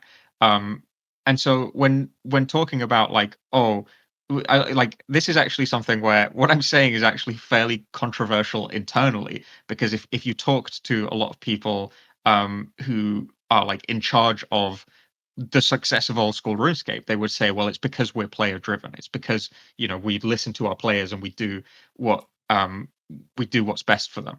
Um, and while I do think that is an important component, and I would not want us to stop listening to our players at all, I do think that the idea that nobody else is doing this is slightly uh, slightly wrong. Like I think Blizzard probably did do this, and they probably did it a bit too much, and ended up with what they have. Yeah, So yeah, I can I think bounce off of that just it, for 1 second? I don't mean to cut you off you there. go ahead, go Yeah. ahead. So Yeah, like I agree with you, and I'll take it a step even further and maybe get some hate from for saying this, but like polling at this point in OSRS, it's a good feature, don't get me wrong, but it's a very like cosmetic feature in that like it's really great for marketing and it looks really really cool and good. But for the most part, we know that most updates pass because Jagex understands, or the developers understand, what players want to see. So at this point, it's almost no different than just having the Jagex just develop their own updates and go from there. We would have bad updates from that too. So there is a level of quality assurance there, I think, from the player base. Like, for example, the Wildy Worm to me was awful. I really hated that idea, so I'm happy that it failed. But that's like a one poll out of 50 that doesn't pass. So at this point, I don't think polling is like as like immediately impactful. It just looks really good. But on the same hand, it only got there I'm because gonna, of sorry, polling. Yeah. yeah, I'm actually gonna say I disagree with you there. Okay. I think it's slightly more nuanced because um, yes, polling seems pointless because we only ever poll things that are going to pass. But the key there is that we only ever poll things that are going to pass. There are a bunch of things that and I'm not, when I say we might do, like we generally aim to do things that pass because we believe in being community driven and stuff like that. But in a different universe, if we wanted to do something that wouldn't pass, we couldn't. And that there is a value that the polling system is provided in that you might say like, oh yeah, everything passes, so what's even the fucking point? It's like, well, what if there are things that we wanted to do? What if we're really nefarious at Jagex and we really wanted to make every single grind in the game take 3 times as long, but we can't do it because these pesky players would vote against it? That to me is the actual value of polling, is the things that aren't allowed to be done because they'd never pass in the first place, where we're not stupid enough to think that they would. Yeah, actually, I completely agree with that. That's a great point. Yeah, that's a wonderful point. I do agree with that. And I was gonna say also, like polling. The only reason we're at that place we're at now is because of polling being so, Yeah. initially conservative and players shooting a lot of things down. Like that was why we're at a place now that it taught Jagex to do X, Y, and Z, and now obviously it has that assurance to players that they can still do that if anything were to go awry within Jagex HQ. Which is why unpoll changes such as the salvaging nerfs were seen extra badly, because players are very. It's hard to criticize yourself because you made the sandwich when it comes to a lot of stuff that polls. But like, but similarly, to talk about the Blizzard side of this and just other game developer sides, something I've always maintained is that retail WoW, where it is today, for as much as I am very critical of it, every change that Blizzard has made, just about every single one, and people always, in my opinion, are not correct when they say Blizzard is selfish. They don't understand. They try to do what they think is best without ever listening to players. That's what people used to say about Blizzard a lot back in like the BFA days, the Legion days, the Worlds of Draenor days, back in the more tumultuous times. And I always disagreed with that, especially now. I disagree with that looking back in hindsight, because just about every single feature of retail WoW that exists today, both the good and the bad, is as a result of Blizzard responding something directly to the players. Something I always outline in this on this topic is flying mounts. They were added in TBC because they were a cool idea. Players loved them, so they kept them going in Wrath of the Lich King and they kept them going in Cataclysm. But at that point, there was a not insubstantial amount of players that go, well, the game world doesn't feel like anything anymore because I'm flying at Mach 1 over the entire thing, and the old world feels extra small by comparison. So Blizzard's like, okay, well, we're going to keep flying mounts, but we're going to allow players or not allow players. We're going to take them away from players, the ability to use them in the new zone until they unlock enough of the new zone and have explored it enough to like, or that's sorry, that happened in WoD, not in Mists of Pandaria. In Mists of Pandaria, people were still flying around. In WoD, they announced that you're not going to be flying. You're going to be on your ground mounts while leveling and for a portion of your end game, and then you're going to unlock flying and you're going to fly around. And that when they announced that at BlizzCon, I remember when they did that, there were cheers in the crowd.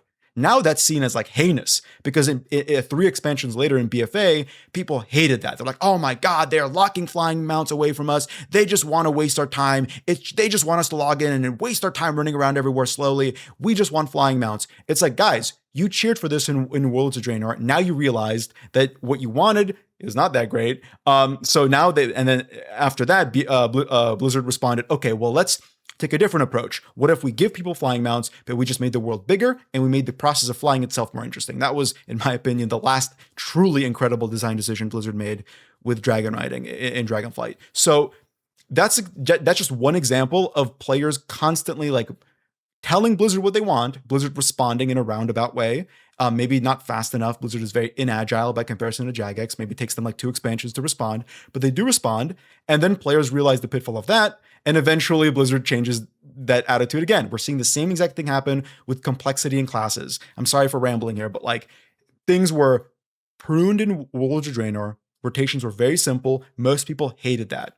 Then they added complexity in Legion, and then they took it away in BFA. People hated that. Then they added it in Shadowlands, Dragonflight, and the most recent expansion. And now people hate that. So now they're taking it back away in the new expansion. And lo and behold, people are going to hate that too. So it's like this really weird cycle of people wanting something, saying they want it, Blizzard adding it, people hating it, them removing it, players hating it and giving them feedback again and adding it again. And it's this endless cycle of content evolution where players are blaming Blizzard for doing something when they're the ones who are giving them the incentive to do it in the first place. Which is why, to me, I always support developers taking a more decisive vision-driven approach. I'm sorry. Last thing I'll say is players. I always say this: players are like the patients at a hospital. They can say when something hurts, but they're not going to be the ones to pick up the medicine or pick out the medicine, and they're not going to be the ones treating themselves. It's the doctor's job to understand what's actually wrong and give them the correct, treatment. The doctors are, in this case, are the developers or the game directors. That's my rant about this. Yeah. This gets into something really interesting that I sort of alluded to earlier when I said that we'd sort of like Pavloved our our community into like being very effective complainers. And I don't mean that in like a way like, oh, stupid annoying community always complaining. I mean that I feel that we have like literally trained them to be effective at complaining in a way that gets our attention. And it ties into this because you just alluded to something really interesting, which is that Blizzard was nonstop reacting to what people wanted, and yet people always seem to be mad. And I think only recently started to develop these feelings, but these thoughts. But some part of me thinks like, is there something like fundamentally wrong with the approach that gaming studios have, in that if you only ever give effective tools to be listened to, or to like if the only effective tool that people have to express themselves is complaining, are you condemned to be stuck in this cycle? Because obviously communities are large, and the amount of people in them that can at any given time like agree on something is like only ever going to be some percentage. And so do you get trapped in these loops because you're never going to have like, what happens when I go, and I remember this from I'm still, thankfully I'm still young enough at Jagex that I still remember the time before I joined Jagex. Sometimes I'd go on Reddit and I'd see some post saying something that I thought was extraordinarily dumb, and it'd have like 3,000 upvotes, and I'd go, Jesus, Reddit being dumb again, whatever, move on. That's me as a player, but Jagex can't do that. Jagex see like, fuck me, there's a bunch of people that really care about this issue, and they're going ballistic about it. We have to do something. But basically, there's no way for me as the person who thought that it was really dumb to effectively engage with that conversation. I haven't really been given the platform to do so, because if I try to enter that like comment thread or make my own post, like go against the sort of like momentum, it's probably not going to end very well. And moreover, it's not my fucking responsibility. It's not my job. I don't have time. I've got my own job. I've got my own Yeah. responsibilities. I get maybe 2 hours a day to like enjoy my evening. I'm not going to spend it fighting idiots on Reddit. Now, what does that mean? It means that the only thing that ever gets listened to is complaining, and I genuinely think like shit. Like, is there? Are we walking into a trap? The thing that you just outlined with Blizzard, I don't know that exact history, but it makes me even more cautious, because I now think to myself like, oh damn, if it happened to Blizzard, could it happen to us? I do think we do some things better than Blizzard, but I do think the extent to which we do things better than Blizzard is often exaggerated. Because I do think that behind the scenes they're doing a lot of what we do, just without the polling system making it visible. They probably have data analytics. They probably have community managers that are scraping socials and collecting information and feeding back to design teams about what they think needs to be changed, and so on and so forth. Um, so yeah, it gets into an interesting conversation of like, uh, to what extent is the sort of like tagline of Old School Runescape, the community driven game, how much of it certainly is an important part, but like how much of it is consistent into perpetuity?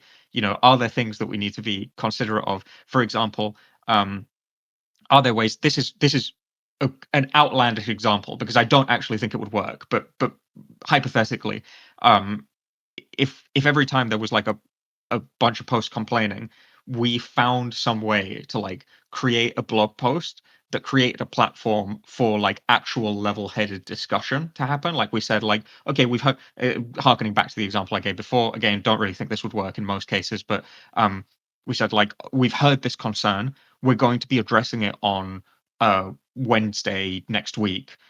In the meantime, we really want to gather information from you on these platforms.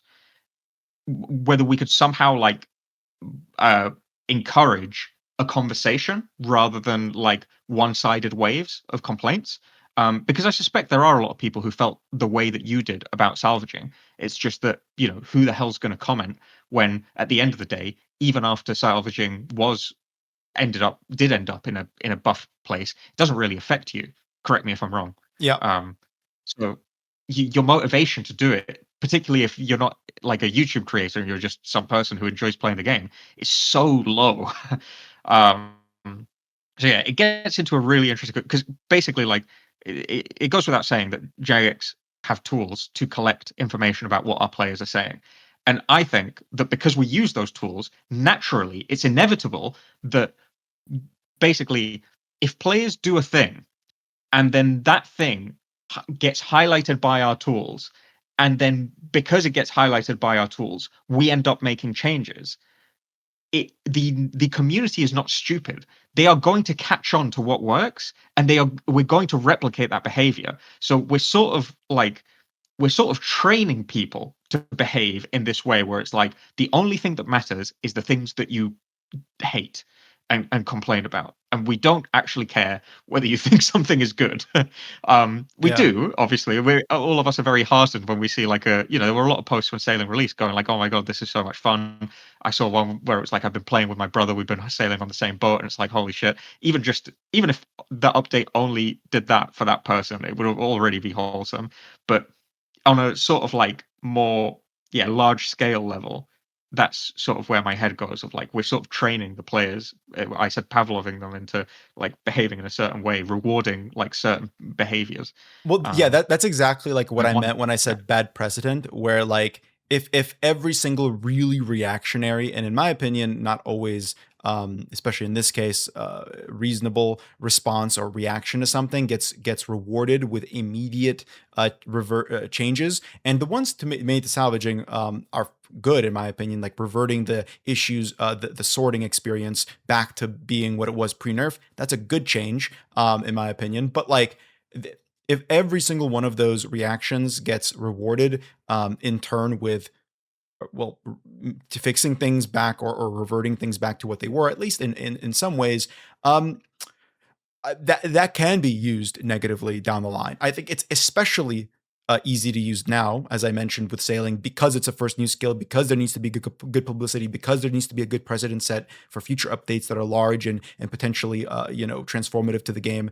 But that's just a concern. I'm hoping that future skills, for example, aren't just going to be held to the standard. Well, sailing AFK salvaging is 80k an hour, and this skill is 35k an hour, and therefore it's bad. Like, I hope that's not going to be something I'm going to see in 5 to 10 years down the line when a new skill is added. But I genuinely, or maybe a skill is reworked, like smithing cough cough. Like, it, I hope that's not going to be the standard, but I'm concerned that what we've seen with agility being compared to sailing, from a 1 to 30 standpoint, now it's just part of the lexicon. Now it's just part of history that's always going to be referred back to. Well, if we cry enough about this, it's going to be back to being, in my opinion, a bit overpowered. So I there's a positive and negative to it. I think there's a creator, I'm sure you know of him, No Monkey, who is always a proponent of larger community outcry as a way to curate, or to rein in some developer decisions. And I do tend to agree with him. I think that is part of the benefit. But also,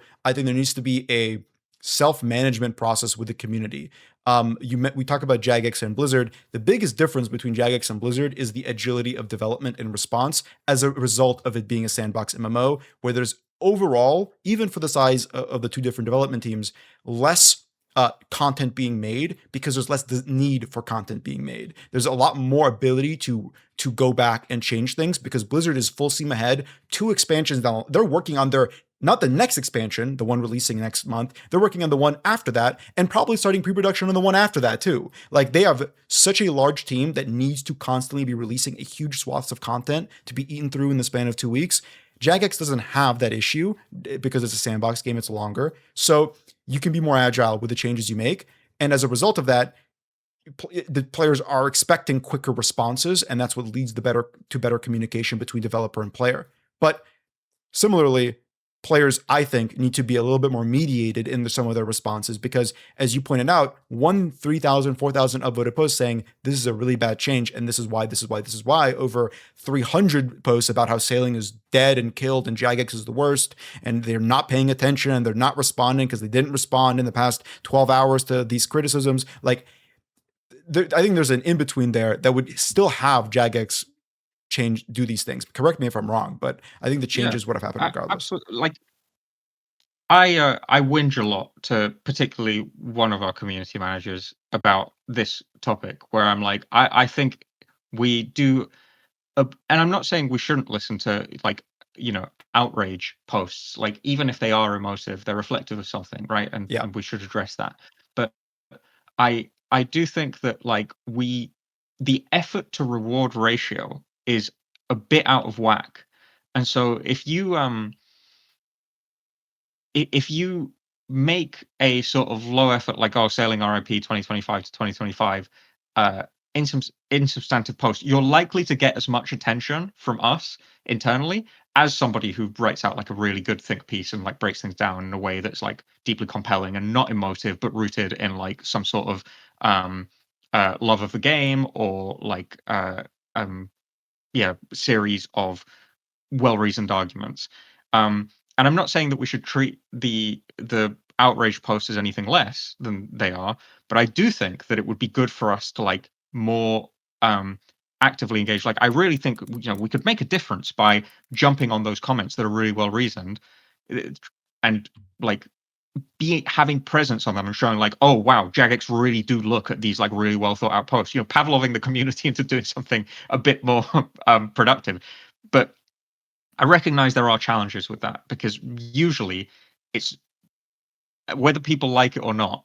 going out and dropping comments in random threads when the community is outraged is the easiest way to destroy your sanity. Like, I am simply human, and Yeah. I love this game so much. I care about it so much, and what I care about is making the best game that I can.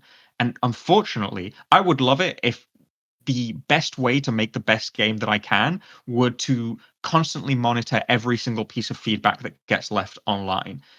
Sadly, I've discovered that that is not the case. That there are scenarios where engaging with that feedback directly, not necessarily like reading it is fine, but like speaking out and saying like, well, here are my thoughts on it, and opening yourself up to like vitriol is a less effective way of fixing the problem or making a better game than simply not engaging at all, because the kinds of people who are ready to pounce on those comments are um yeah do not have the best interests of the development team in mind. And I would say, as an extension to that, maybe uh, unintentionally so, but do not have the best interests of the game in mind. Because if you really love this game, this is my belief, and I'm biased because I'm a designer, but if you really love this game, and you really want to see it be the best it can be, it behooves you to treat designers like nicely, not in a like you should agree with everything they say, but in a like you should want them to be happy because they make better stuff when they're happy. Now, it's not your responsibility to do that. It's not your job. You can do whatever the fuck you want. You don't have to listen to me. But I would suggest that if you love the game, actually that is the best thing to do.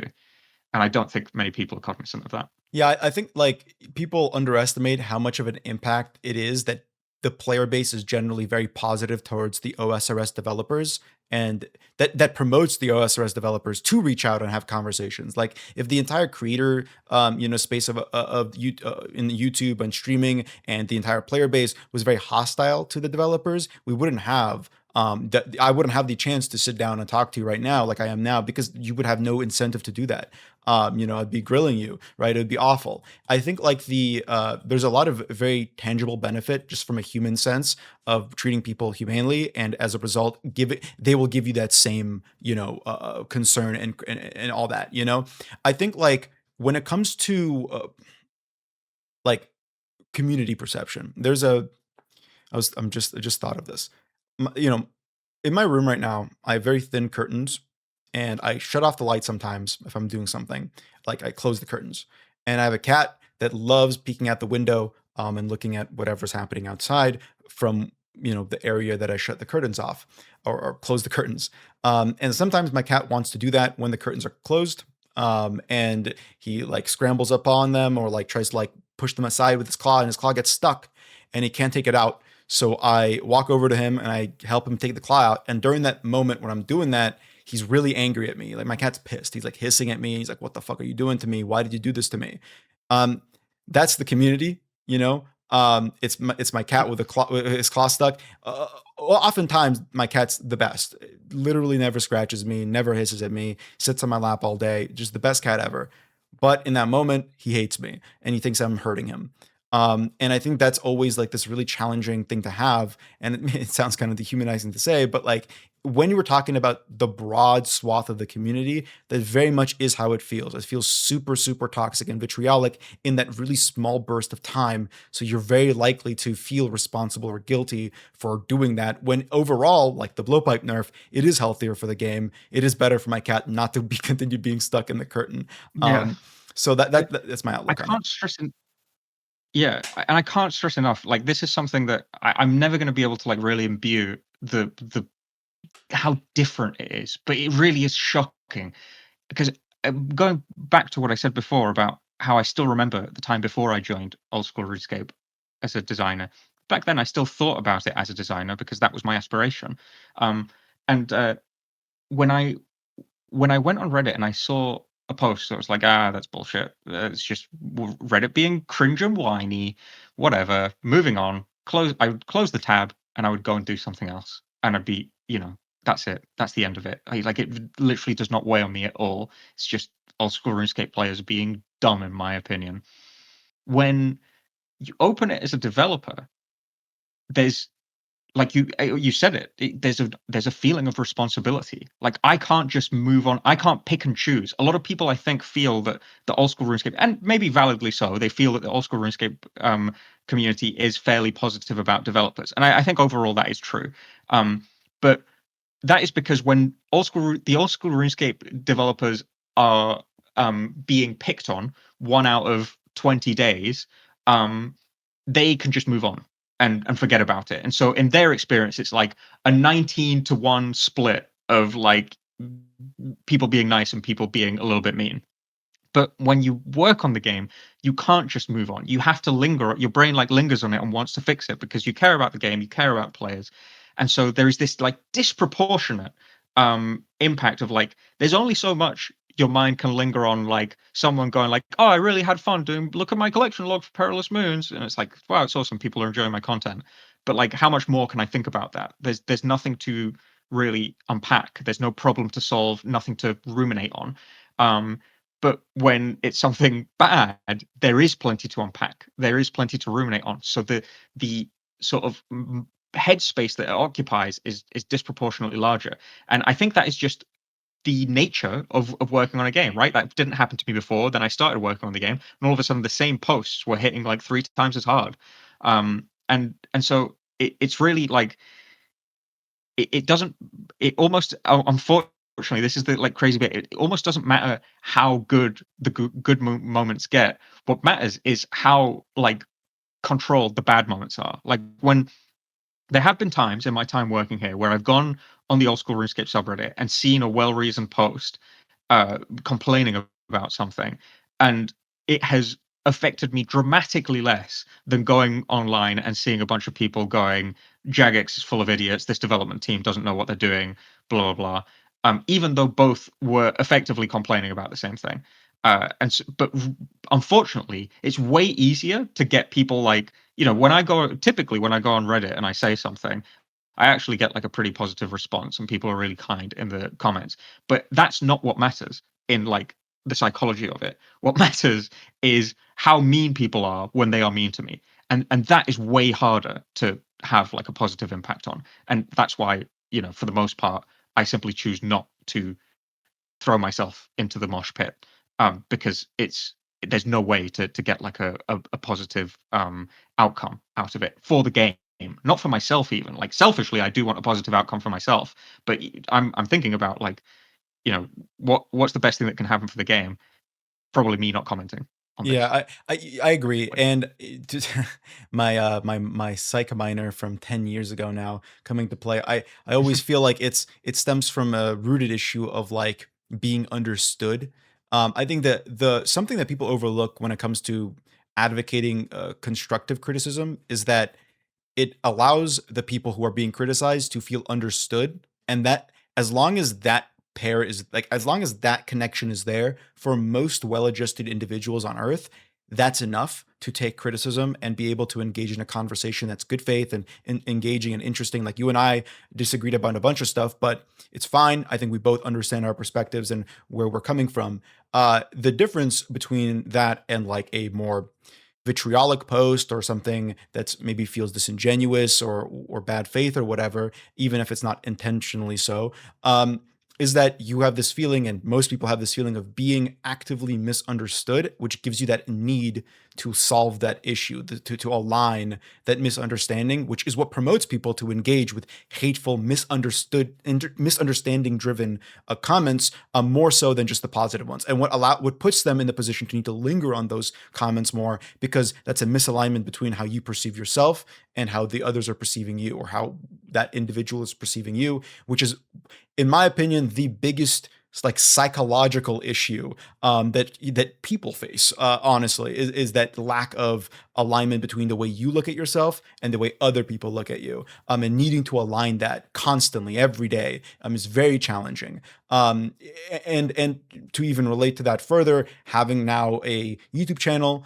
and getting comments on that YouTube channel, my recent video, almost 1,000 comments, like and I love reading through my comment section, but the more controversial the video, the more I'm likely to linger and respond to, oftentimes the ones that are driven by misunderstanding, whether intentional or not. and try to align that misunderstanding. A great example being my recent OSRS video where I talk about the grouping system.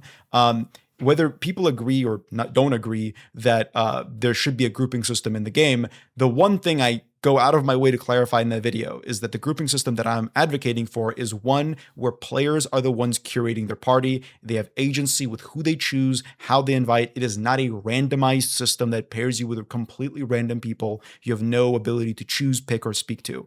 And yet, like half of my critical comments, the ones that are criticizing that video, are assuming that to be the case. And so I need to go out of my way to go, I no, that's not what I said. That wasn't my intention at all. I went out of my way to clarify that in the video itself and in the comment sections.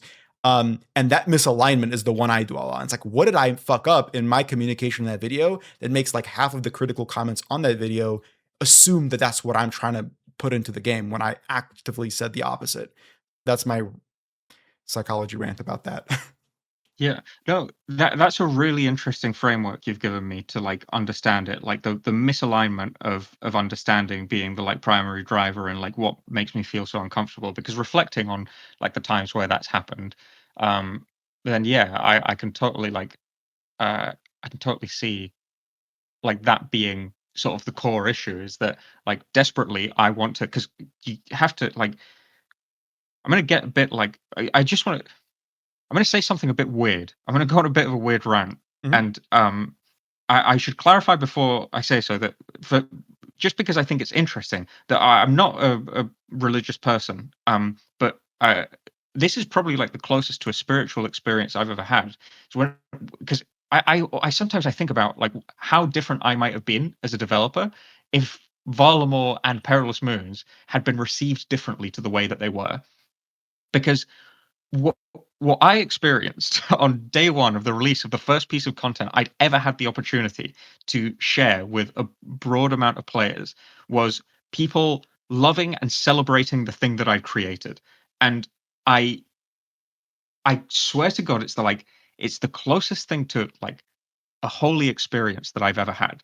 Like this because it didn't even feel like it was really me that did it. Like the brief that I was given was make something that's like Barrows, but more like modern PVM.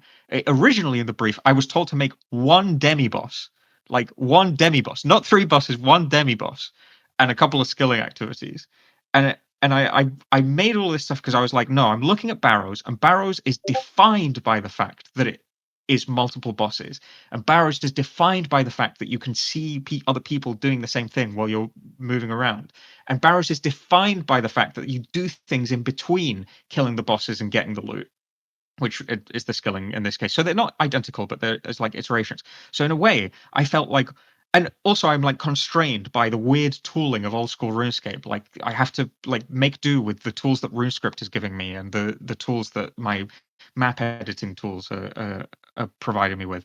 And so I had this moment where old school RuneScape was working through me, and I was working through old school RuneScape to create a thing that then goes out to people who are like holistically enjoying it en masse, like hundreds of thousands of people. And I just like something changed within me when I experienced that. It genuinely was like unfathomable to me this feeling before having done this, and it's almost like I now crave. It's almost like I relate it to I've read a book recently called The Bright Sword. It's very, very good. And in it, Lancelot confesses that the reason that he is such a pure knight and such a good knight and he never sins and he never does anything wrong isn't because he's like some sort of extraordinarily good human being. It's because him being that way um, entices God to perform miracles through him, and he craves the feeling of performing those miracles. And I feel that way. I feel like I crave this feeling of like OSRS working through me because I don't consider my designs to be entirely mine. They are like fitted into the framework of possibly dozens of developers that came before me and shaped the game into what it is, and now I'm sort of like molding it in the way that I think follows on from that. I desperately want old school RuneScape to give me the opportunity to create things that are like going to impact people in a similar way to the way they were impacted by Perilous Moons. A bit of a weird rant, but the whole point that I'm trying to get to is that I love this game. I love this community in a way that is like selfish, like purely selfish. Like it gives me, it's to an extent selfless. I do actually genuinely care about all human beings on this earth, but mostly it is driven by the craving of that feeling. Um, and so when I do something and I do it because I love the game and I love the community and I want to, when I die I want this game to still be alive and kicking and doing incredible things. When I see somebody like take something that I've done and misconstrue it, it like hurts me and like not hurts me physically or even like emotionally that much, but it stings in this like peculiar way. And yeah, I remember that feeling of being like, no, you don't understand. I did this for you, and I may have gotten it wrong, but I didn't get it wrong for the reasons that you're claiming that I did. Mhm. I want to correct things. And it goes quite deep, and it's why it's so hard to disentangle myself and simply like look at you. You might say like, or many people might say, look at when you look at a Reddit post criticizing you, don't take it personally.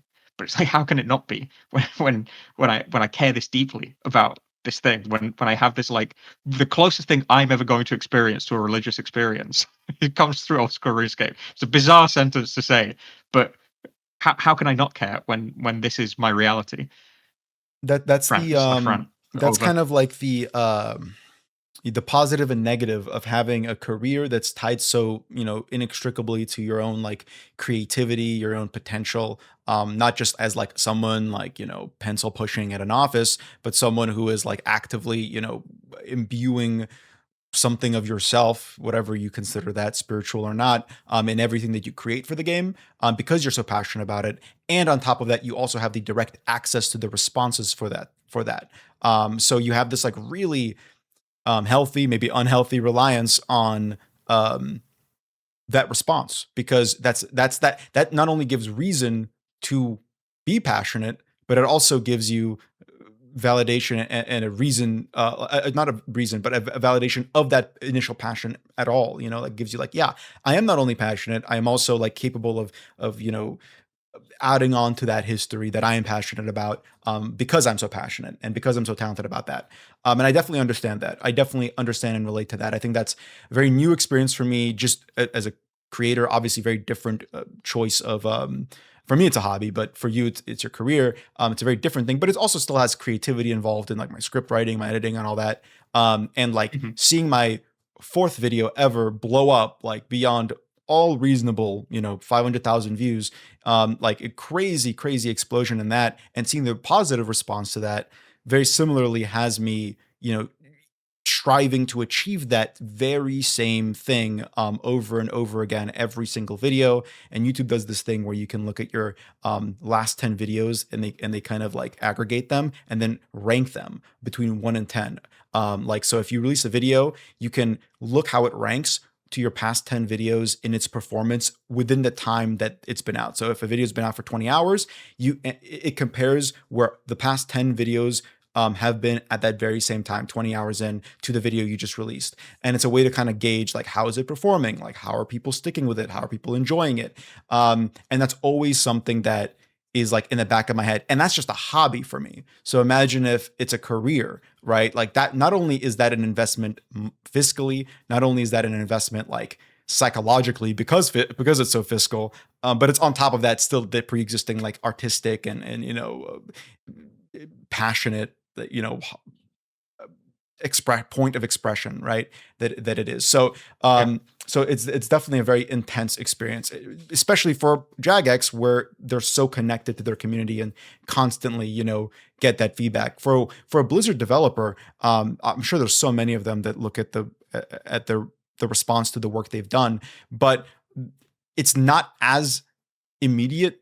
You can technically, as a developer, go home and never look at any of this feedback because you're just not expected to. The company's not expected to have that kind of connection to the product that it's creating, because that's not the standard that they've created for that. If you're a developer working on an expansion that's going to release in 3.5 to 4 years, not only can you not get feedback on your work because it's not out yet, but like by the time it is out, you're already 4 years ahead again. You don't get that immediate feedback. Jagex not only has a very fast pipeline from what I've seen, but it also has a very agile one. So you're always able to respond to the things being out or coming out.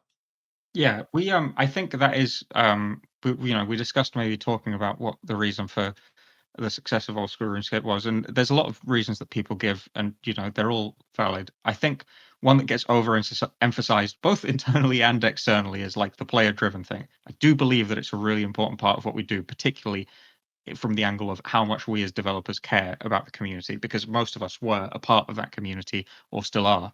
Um, but I actually think that if you looked at like the real underlying reasons, like really broke it down heartlessly, you'd probably see that a lot of our success comes from the fact that weirdly, despite our tools being like awful by most descriptions, um, we just have the ability to make good and concise content so much quicker than most studios can. Like the complexity of developing an update for a game like World of Warcraft is so much higher. It requires so much like back and forth conversation between so many departments on so many things, and we're certainly not completely free of that. But as um as a game with a lot more like discrete values, like you know, um, I have the ability as a designer to be very specific about what an NPC should do and when they should do it. Like, I want you to move to this specific tile. I want you to do this specific thing every specifically 5 ticks, and that's not just the tooling and like the server code, but also like the design of the game, right? Like the idea that the tick system of everything happens every zero point 0.6 seconds is baked into the like design DNA. Also like encourages you or gives you a lot of very explicit control over what should happen and when, and because of that being our reality, we have the ability to make highly curated content a lot more quickly than other studios can. And I personally feel that's probably, if you looked at the data, the most compelling reason you could find for why we have succeeded so much. It's just that we make good content quickly. Now, obviously, you need to have good design, and some of that good design is rooted in like respect of the player base and their time, and all of that noise. Um, I'm not claiming that isn't like a big part of the success. It's all related in a way. Like none of it could work without the other part. But I also think that if it took us like twice as long to release or to create content as it currently does, we'd probably not have had nearly the same amount of success as we've had. Yeah, this Um, the speed at which yeah, you guys can create content while simultaneously how long that content can last is like that really great synergy, right? Like I'm not sure how many developers worked on mastering mixology for that's always the example I always turn to. Maybe one or one, two, I believe. yeah, one developer. Yeah, And that content a is whole lot like of artists. I should be clear. Sorry, yeah, because Grub and Jerv will get mad at me if I don't. A whole lot of artists, yeah, I'm sure. but I'm sure in artists terms kind of like of dip design and into time, different content, right? yeah, Right. Artists are kind of like are almost like yeah, freelancers yeah, within the studio, where you tap them and they're like, okay, I have time. yeah, I'll do yeah, work on that. Yeah. But like one designer yeah, kind of envisioned that content, worked on it, brought it to life, obviously with the great help of the artist. And that content lasts for 60, 100 hours on that one thing. Making content in WoW lasts 60 to 100 hours.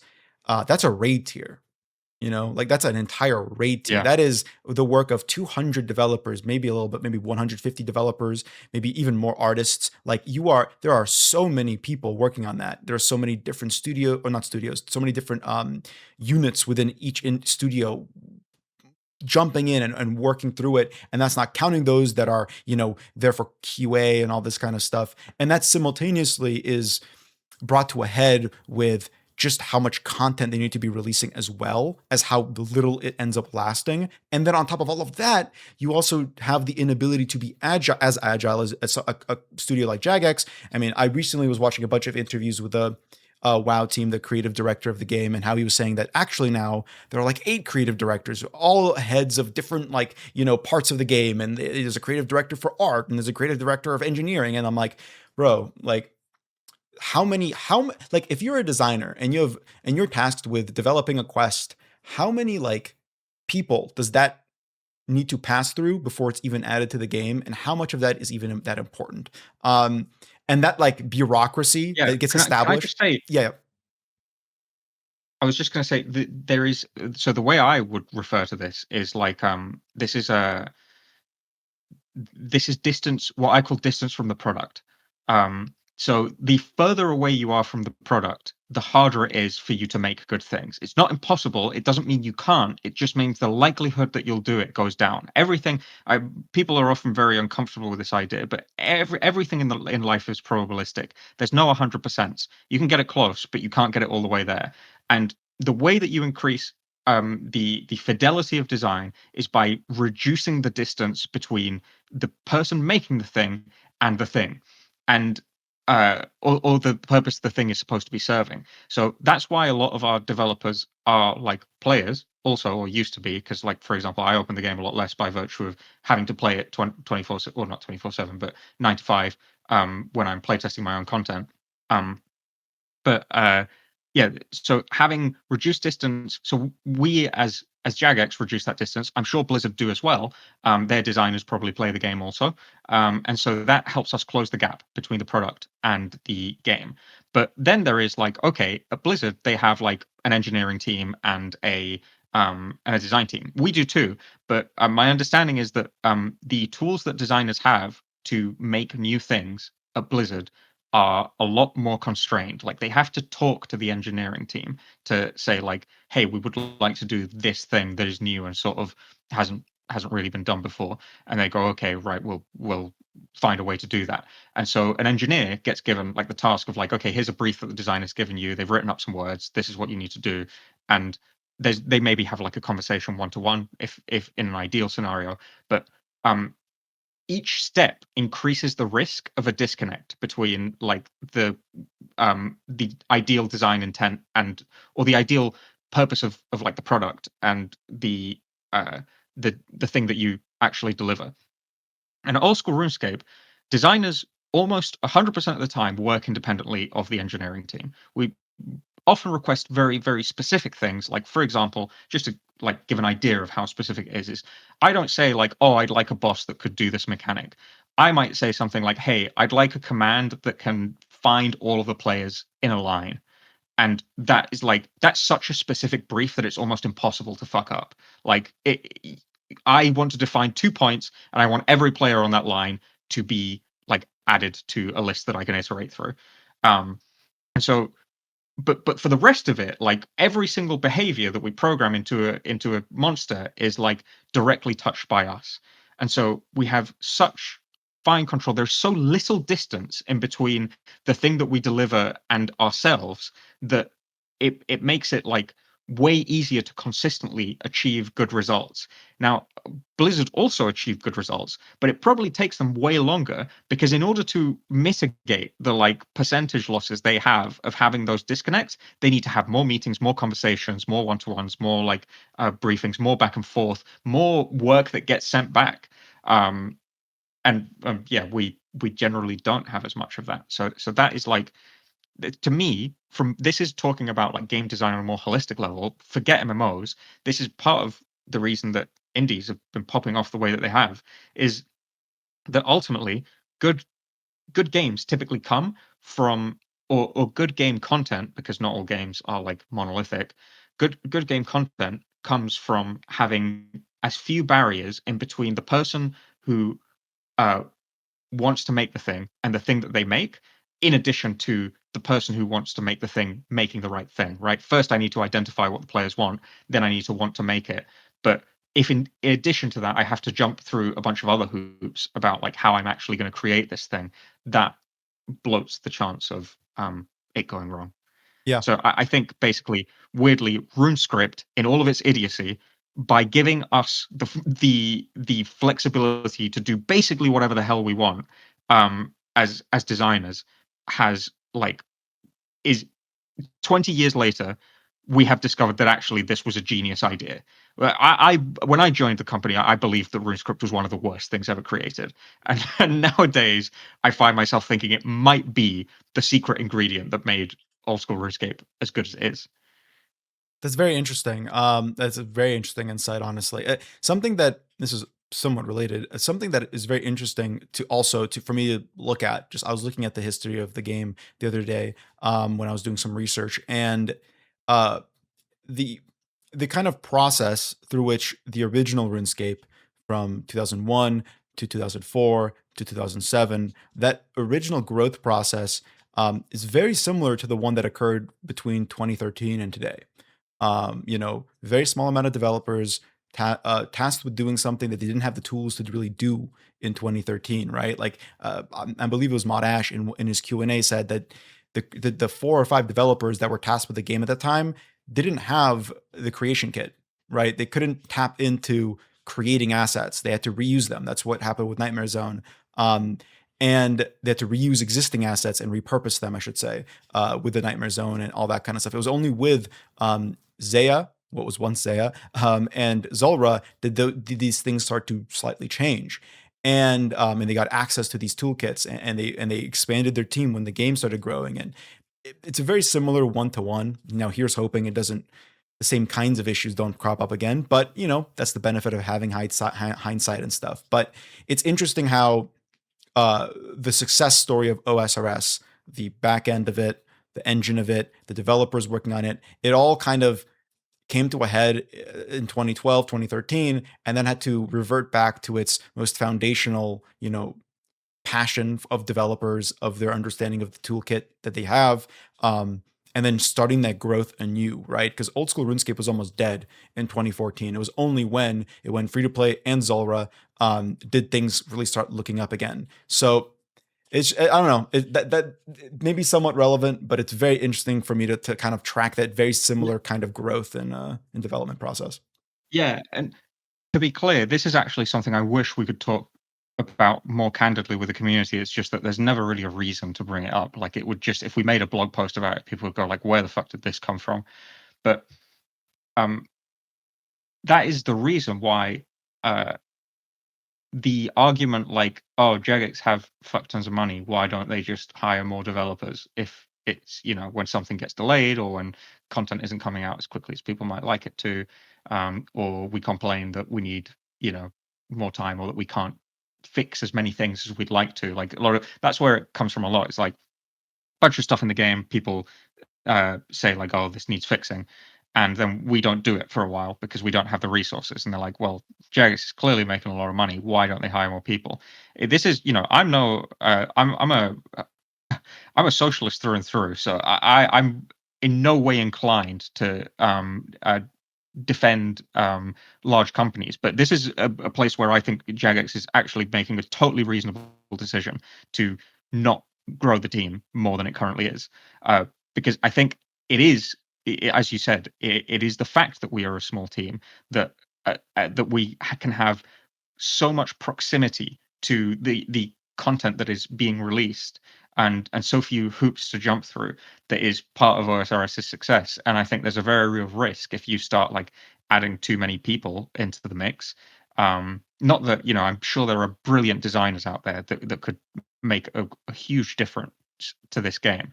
But that there is a risk every time you grow the team that you end up in a situation where you're actually worse off than you were before.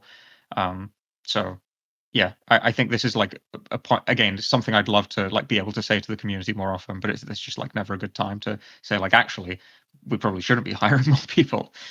Yeah, definitely. I think that there's always a risk reward, right? It's well, first of all, there's the whole onboarding process. It's very unique to RuneScape, I'm sure, with its own unique engine and just teaching people even just how art assets work, introducing them to whatever the visual design bible of the game is, if they're going to be an artist for it, like things like that is very very unique to old school RuneScape, and it's not something that is one-to-one translatable either.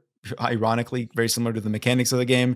I'm assuming being a developer for OSRS isn't immediately translatable to being a developer for a different kind of game. So it's a challenge. And on top of that, as you accurately pointed out, too many cooks in the kitchen can, not be ideal either. There's a risk of expansion, and that's a risk. It's a multifaceted risk. It's not just a risk in quality, which it is, or in vision, which it is, but it's also a risk of investment. You're asking more money for growth, for essentially a better continued future. And if that doesn't happen, well, then shit, they might reconsider. Shit, might layoffs might happen. There might be more issues there, and that's a small snowball that gets bigger really really fast, especially within the community and its perception.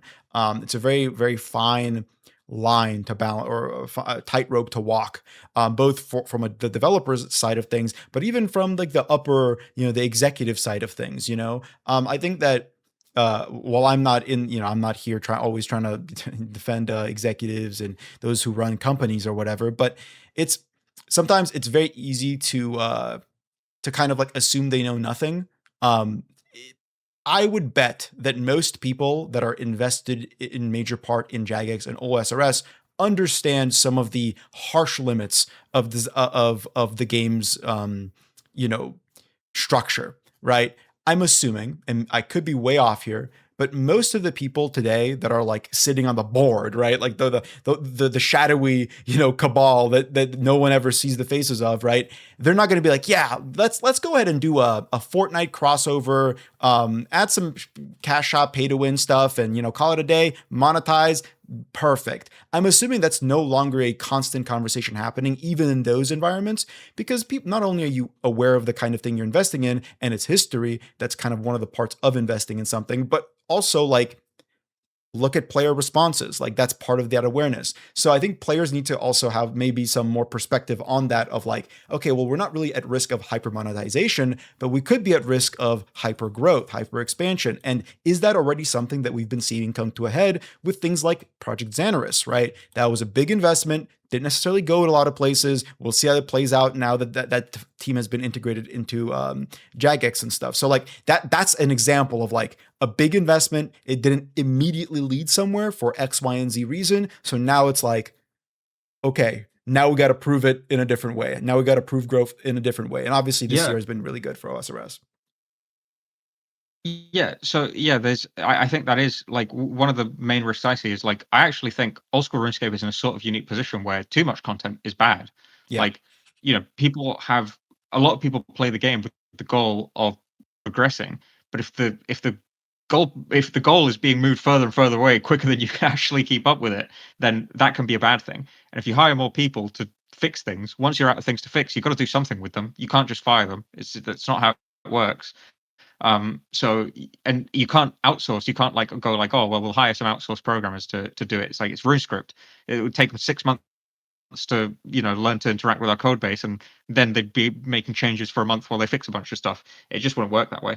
It's just a really complex problem to unpack, and I think in this case, it's hard to ask for the community, quote unquote, is like an enormous, barely comprehensible thing. There's like millions of players at this point, and it's like how do we uh how do we even like communicate points like these effectively? You can't, but it is something that like for our more dedicated players like yourself, maybe like some of your viewers, it's like understanding this can be really really important to like the long term health of the game. Is that uh simply hiring more people is, while it may seem like a really simple and easy solution, even I, as a person who loves this video game and benefits, it does benefit somewhat. When we when we do really well, I make money like that. It's impossible to get away from that. But I'm not that motivated to make that much more money. I still believe, even as a person in this position, I still believe that the right choice is being made by keeping, um, the number of developers relatively low. So something I want to touch on now that we've talked about like the success, like what's the driving point of success, or one of the many, of old school RuneScape. I also want to touch on a more subjective, something from more subjective from your perspective, essentially. What do you feel is the biggest flaw of old school RuneScape? Like if you had a god hand, snap of the finger, could change something about OSRS that you feel is maybe not talked about enough, but you feel is a big issue or one of the issues. What would that be and why? Well, we sort of touched on it earlier, but I think really it's something that is quite subjective because I personally care about it more than most players. Is the relationship between skilling and PVM. And we touched on it earlier with like the rewards thing of like it's basically impossible to give 95% or like uh, upgrades to PVM at like high skilling levels or from skilling at all nowadays. Um, and I I think that's somewhat tragic because as much as people, this also touches on like some of the conversations that we had around like simply listening to the community without giving it much more thought, and the mistakes that Blizzard may have made is that we part of what made people be enamored with this game, part of what like hooked them was the like intensely interwoven fabric of the like early to mid game. You know, when you're questing and you're getting like upgrades from questing and upgrades from skilling, and the quests give you ways to skill differently, and the skills give you ways to PVM differently, and so on and so forth.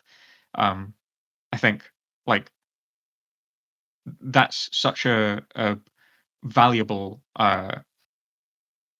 such a valuable part of the game that we are trending away from because you have a bunch of players who are maxed and understandably just want the next PVM thing to do. They're not like, oh, I don't want to train skills anymore. I've done all the quests. I just want to do the next PVM thing. Sure, if you release a quest with some PVM, I'll do it so I can get the PVM, but I just want to do PVM. I This is very, very arrogant of me to say because who am I to understand the depths of these people's souls? But I I don't for a moment believe that that's actually true, because I don't think anyone who started playing this game started playing it simply to just do the next piece of PVM. They started it for a different reason. They continued playing it for a different reason. That's just where they're at now, and I think it's a little bit tragic that that's where we're at. And I would like to not just change it in a way that they don't like, because I love all players, but I would like the opportunity to convince them that things could be different. I agree. I think that there need my biggest like broadly speaking, my biggest criticism of OSRS is the end game. I think that something I spoke heavily on is always like how great the early and especially the mid game is of the game for the game, and how healthy it feels, how wonderfully interconnected everything feels. In the end game, things become a lot more narrow because a lot of skills lose a lot of value in the top end. Some of them never have value. Cough, cough, agility for the most part. Run energy is nice, but or fire making, but for the most part, a lot of skills end up just narrowing down and losing value as you progress. Things like runecraft lose value around 82, I would say 82, 85. A lot of hunter, that's a skill. There's a lot of like lack of the top end there, and that really I think inherently funnels people down to the singular point of value left, which is PVM. And the PVM in the game is really great, and it's evolved greatly over time. And I'm sure we'll touch on how and why and all that kind of stuff in a moment. But it's great. It's very engaging. It's really satisfying because you get the great drops. It's evocative and interesting because of the challenge and the resource management and all this kind of great stuff about it. And something I always advocate for on the top end of skilling is why can't skills also have that kind of growth that PVM does, not just in their own insular progression paths, but in their own unique skill ceilings too. I don't know if there's if you look at PVM in OSRS back in the day, where you would walk around, you would hit, and then the creature would hit, and you would hit, and then the creature would hit, and sometimes it would hit off prayer, and you would hurt. And like now, things have drastically changed in the skill ceiling, in the design attitude, the philosophy. Skills, on the other hand, have changed in some ways, and the design of some skilling activities has been wonderful. I always call out Veil Totems as like just truly S tier. I just maxed fletching yesterday, so shout out to Veil Totems. But by and large, skills have remained somewhat more static, more low skill cap, low skill ceiling, apart from like tick manipulation methods and the odd sepulcher slash barracuda trials. And I would love to see skills on the top end get their own gameplay loops established a little bit too. Yeah, I think that is it's a challenge that I'm deeply interested in solving, but I do think so where I stand on that is that basically really is all about innovation. Like I believe probably if no one had the idea to throw a rock at a tile and deal damage to the player when they were stood on that tile, um, like that was like the inception of, I think it happens in like My Arm's Big Adventure. Yeah. That was the inception of the shadow on ground mechanic. And if no one had had that idea at any point, or no one, you might say, well, it wasn't their idea. They copied it from a different game, probably, maybe, who knows. Um, but if no one had implemented that idea in old school RuneScape, we would still have combat that amounted to nothing more than, okay, I hit you, you hit me, and whoever dies first loses. Um, so what is the difference between something like Veiled Totems, which is an incredible addition to the game, skilling wise, and something like Shadow on the Ground does damage to the player? It's the modularity of Shadow on the Ground does damage to the player. You can use that anywhere, and you can mingle it with other things to give it extra power to create interest. And obviously, the other things that came to were like switching prayers. Like Zola is a great example of a boss that like just basically like innovated a bunch of stuff and made use of a bunch of mechanics that previously weren't being made very good use of. Um, so my stance is that if you want to make skilling more interesting, it's actually not a you gave the example earlier of like the players are like patients in a hospital and designers are like doctors. The players know when to complain, but they don't necessarily know what to do. But have you considered that sometimes the doctors don't know what to do? They might Mm. not have the right medicine. They might not have the right uh, tools to do the job that they need to do. And so what we need are frameworks that can motivate varied and importantly rapidly iterating skilling methods. So something like Shadow on Ground, but the skilling equivalent. Um, and I don't think that's an easy task. I actually think, well, Shadow on Ground may seem really simple in retrospect. I think it probably took some amount of like uh, pizzazz for, I think it might have been Modash, if I recall correctly Yeah. from one of his interviews, to go like, "Yeah, I'm gonna do this."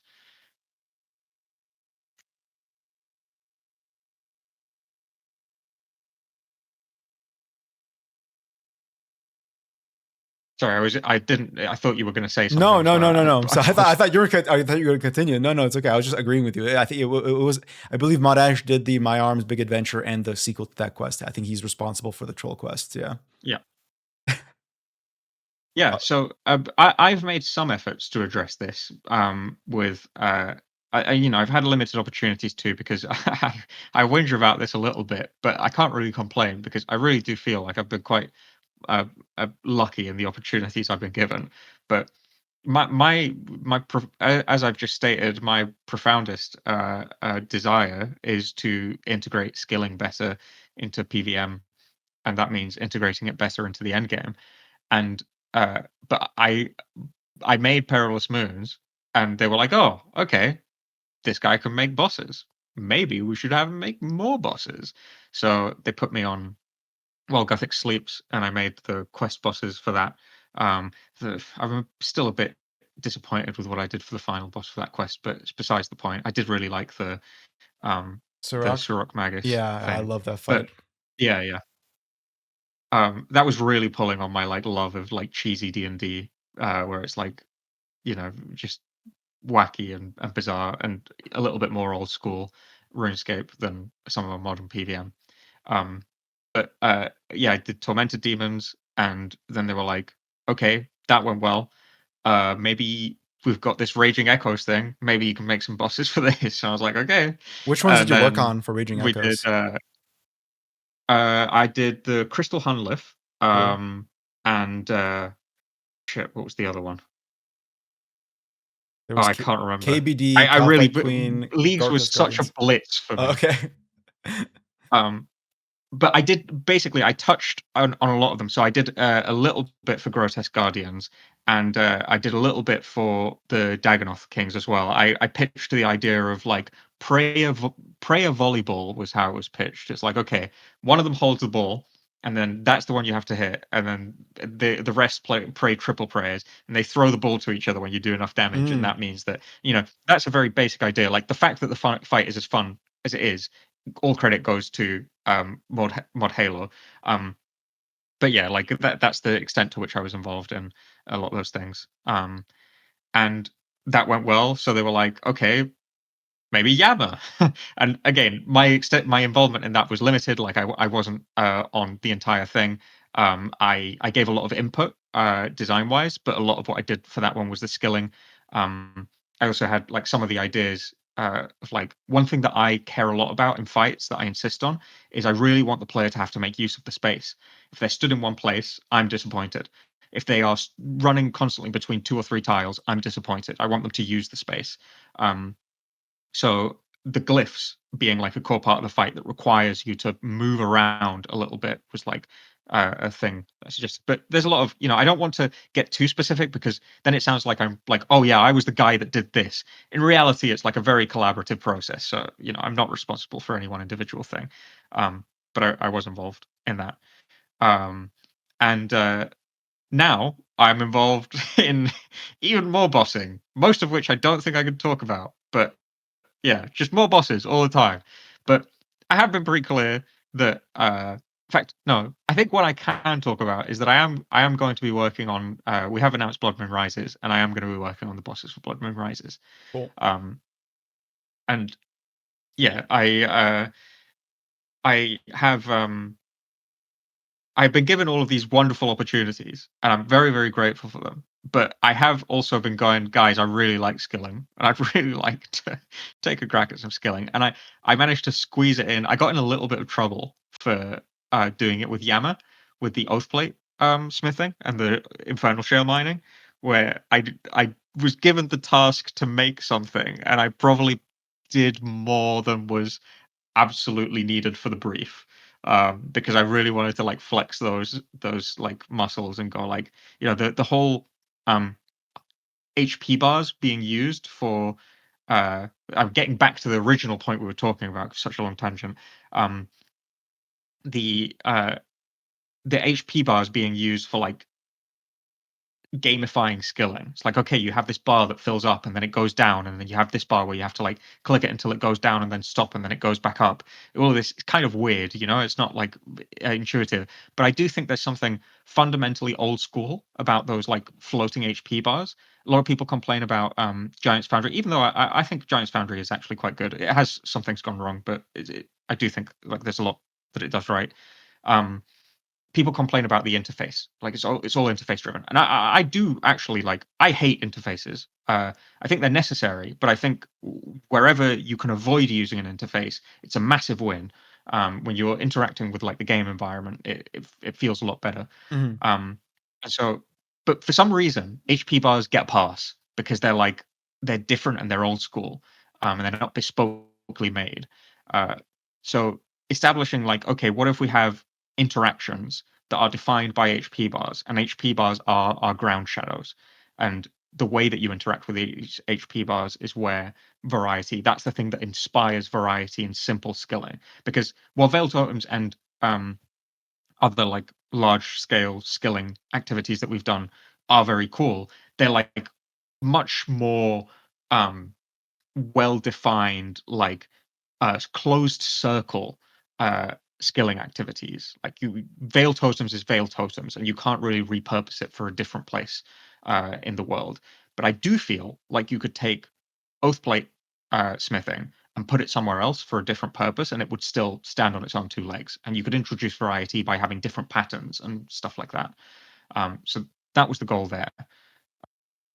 And just to cap off that description, um, I would extend this to say that actually one of the other instances of like reusable mechanics that already exists in old school RuneScape that I didn't work on, that already existed when I joined, is Hallowed Sepulchre.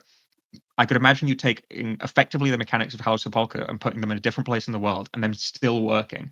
Um, so that's the standard which I view as like what we need to discover for skilling, is like what are the frameworks, and it might be different from skill to skill, but what are the frameworks that allow us to generate um content more easily, that give us tools as designers to make compelling content that isn't entirely bespoke to a single activity. Yeah, I agree with you. And I think that like that's my so there's a lot to actually address there. So I think that when it comes to your input for scaling in Perilous Moons and in Yama, I already really loved your input on both of those. I think that The hunter method, not sure if that would like I would want that to be a general hunter. I mean, okay, actually, let me clarify. That still would be a better hunter method than most of the hunter methods we have today. But setting up the ropes is very novel and it's very thematic. I like that method a lot. The fishing though, I love completely. I am just so I love that fishing method. I wish there was more of that kind of method of like you angling your net or just whatever you're doing. And you can be AFK with it and get less output, or you can be more active with it, like genuinely more active with it, and get a lot more experience and output. I like that a lot, and it kind of solves a lot of the problems of just kind of having this middle ground of clicking somewhere, but only for like 15 seconds, so you can't actually do anything else while doing it. But you'd still like need to look and pay attention to the game, but you're not enough to actually be engaged with it. That's always that weird in between. So this kind of solves for that. And with Yama, I really love the smithing method you introduced, being like this one tick, like cycle, this rhythm that you can do to successfully create the oath plate bars, or forgot, I think there were bars that you would create. Then you temper them and all that. Very cool. And when it comes to just that standardized language that can be repurposed to other methods, I agree with you. But I also kind of wonder if like I look at Veil totems and I think broken down, to its separate points of engagement. Like, what are you doing in Veil totems? Well, you're interacting with and we're talking in a more like a min-maxy way. You're interacting with your inventory. You're hitting correct tiles, and then you are, I guess, doing inputs to build something at a hotspot. And that kind of you're doing everything you would otherwise be doing in a great PVM encounter, just in a larger space and I for skilling, where you have to hit correct tiles to get to get better output, which those like what are they called, like those flowers that give you the better veil offerings at the end with when the end comes in. Like, you min-max those by clicking them, and they're 2 tiles apart, so they're kind of perfectly there to do a tile skip or whatever. Very cool. Then on top of that, you're really engaged with your inventory. That's the part of Veil Totems that really I loved, is that it's kind of like Mahogany Homes, where you're running between different hotspots, but instead of the actual activity being clicking the multiple different hotspots in that location, it's you're still engaged with something in your inventory, which is such a core part of the design language of OSRS, right? You are constantly doing something in your inventory, and Veil Totems solves for that in such an interesting way. I just want to call out, it's just like, you have the general method, which is, you have the log basket you're making the unstrung bows or whatever. Then you have the bowstring method, which allows you to string bows while doing it with the spool that you can get from that activity. And then on top of all of that, you have the fletching knife that makes that all happen one tick faster. Just really, really, really kind of like building on top of that for high engagement activity, where not one moment are you not paying attention to something, which gives you that satisfaction of actually playing and engaging with the game. And now I'm thinking like, well, how would I translate that with smithing? That's a fucking hard question. But I can very well imagine a method of mining that translates to that, right? Where you're like traveling between nodes, you're clicking at the correct times to get good swings, like things like that to me would translate to mining in some way. And then maybe you're even like, maybe there's something in your inventory that you're doing. Sorry, continue. No, I was just gonna say you're totally right. I think like where I'm at is basically that I think a lot of those things are like very high level and don't necessarily, not to say that they don't inspire some things, they certainly do, but they're not as good at inspiring like um basically like it's like in combat, you enemies can deal damage to players, but that doesn't exactly like inspire mechanics. Mm, Um and I would relate this to like the inventory interactions things, like the inventory being like a large part of the old school RuneScape experience, particularly when it comes to skilling, is like a fundamental part of like, yeah, what sets it apart from other games, what makes it cool. Um, but it is a building block, but it's not one that like when I put it down, it necessarily tells me like where I should put the next brick. It's just sort of there. It's like a sort of a square foundation that can carry a lot of things, but doesn't necessarily define shape. it's like a Whereas utility with to ground use. shadows, Yeah, yeah. Okay. With ground shadows, you can really see how like the moment you're like, oh well, I can put a ground shadow on this tile and it hits that tile, and then if the player stood on it, it hits there. It's like, okay, wow, I could do so much with this. Like the number of shapes, the ways that I could force the player to move. Like L movement becomes like a consideration. Like, oh, I could be really specific about where people need to click. Um, it can go even further. And I think yeah, I think a slightly higher level of definition. I'm not saying that like from now on into perpetuity, every mechanic needs to be inspired by like HP bar interactions. Because as you pointed out, Veil Totems uses none of those and still is a very, very cool activity. Um, for that, I would say like that still uses the same foundation. It just builds something completely different, and and in its own way, that's beautiful. And we do that in PVM as well. We have some mechanics that are just like really strange and bespoke to a single fight, and I think that is also to Oldschool Runescape's benefit, where going back to like the bit where like we have a very close connection to the things we develop, we program them ourselves, we have very fine-tuned control. It's like partially um the strength that that gives us is that we can do things like that are one-off in an encounter and that we never intend to use again in much more aggressively than a game like World of Warcraft or any other sort of like large AAA game. um, because we don't have to request the feature from Engine and they spend 2 months working on it and then we come back and do all of this stuff. We have the ability to um, yeah, just have more one-offs. But basically, what I'm trying to say is that what I'm trying to design aren't necessarily like I'm not saying that the tools that we have are don't we don't have the tools that we need to make exciting skilling content. I do believe that that is true. Veil Totems proves it, and I think to an extent, hopefully my own content Mhm. proves it. The Oathplate smithing stuff is building on the same foundations. There's nothing new there. Um, my point is more to say that I think that it's easy to make new PVM content because the frameworks are very inspiring. Like what's already there gives you an idea of what you could make, and Veil Totems can inspire new things, but it's very, very high level. It's like, okay, interacting with the inventory in this way is fun. Like having to traverse the game world is fun. Having something to do while you're traversing is fun. Like all of these things are true, but they don't necessarily give you a lot of shape. And maybe health bars don't either. I'm making the assertion that maybe they do, but I think the way that health bars interact with the tick system, where it's like I have a health bar, it moves in a certain way. My objective is to fill it or empty it, and that relates to the tick system.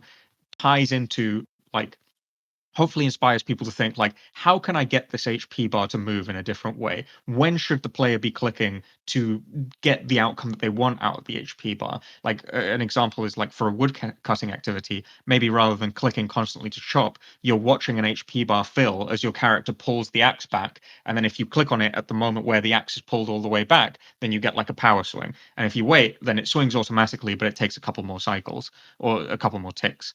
um and that's like sorry, go on. Yeah, no, no, I was just agreeing with you. I think that like that's so quick two things. So I agree with you. I That's Mhm. always something that I would like. And I think the not concern, but always something to keep in mind is that like I think that because skilling is so diverse in that like in just how it's perceived in RuneScape, not necessarily in always how it's trained, that maybe the way to like create that utility, that visual, sorry, not the utility, the visual language of like what is the ground shadow for it needs to be more so like what's the ground shadow for gathering skills, what's the ground shadow for crafting skills, and what's the ground shadow maybe even, I mean, support skills. I feel like they can't even have a unified ground shadow because what is the similarity between a slayer and agility? But you know what I mean, like at least for gathering and artisan skills, like they would, I think, needs to still have their own identities outside of that. But for gathering, for example, I think the health bar system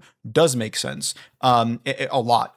In fact, I always think I played this ARPG recently. It's called No Rest for the Wicked. Same developers who made Ori and the Blind Forest, I which had I had Mod Arcane in my ear talking to me about this. Are you going to talk about the mining? Because he was telling me about the mining and the and wood and cutting. the way that it's like it's very.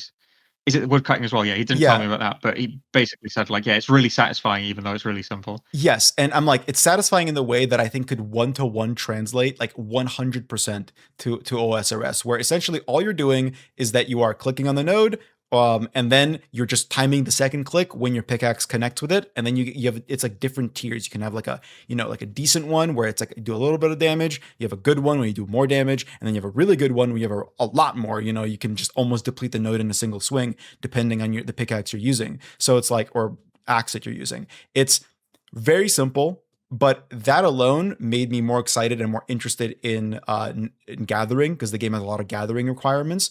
And like to me, I think like okay, well, imagine a game where that didn't happen, and I could imagine myself just completely disconnecting with the gathering system of like, okay, I am so bored of sitting here watching the same static animation and static output of these logs popping out every couple seconds.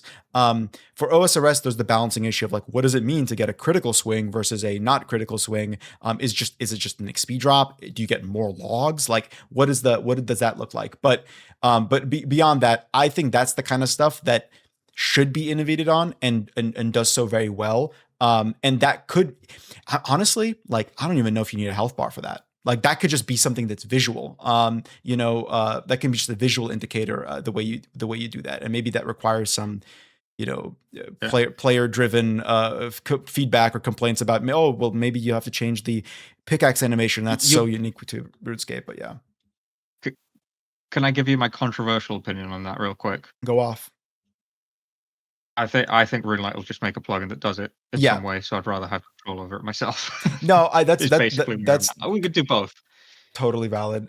There's a method right now that was Um, added in sailing. I'm sorry, I'd love to hear your feedback on this because Go ahead. there's a method called trawling that's added in sailing, right? Where you're tracking a fishing shoal and then you have to build nets on your boat Yeah, that I'm you drop familiar with it. down, yeah, based on the depth. And there are some issues with this method for sure, mainly in regard to the way you navigate your boat while doing that, as well as the depth system and just how much UI you need to sort through, scrolling up and down. It's just kind of annoying there. But the part that really speaks to me about this method is when the shoal starts moving to the different location and you can follow it while still fishing it.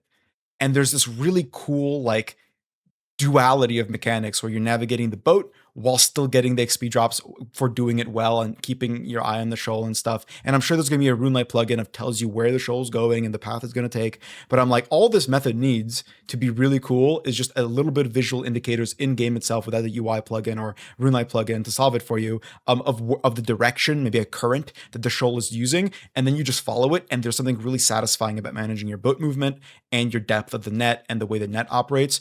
Very, very cool. So that's just an example. Sorry. We were talking about the Yeah, wood cutting and no, mining. totally. And for what it's worth, I play tested. Husky got me in a playtest for uh, um, trawling, and I thought that it had the foundation of something really fantastic, and I'm glad that it's landed well. I do agree with you that I'm an interface hater. Anything that you do through the interface, well, with some exceptions like prayer switching and stuff like that, I think it's pretty cool.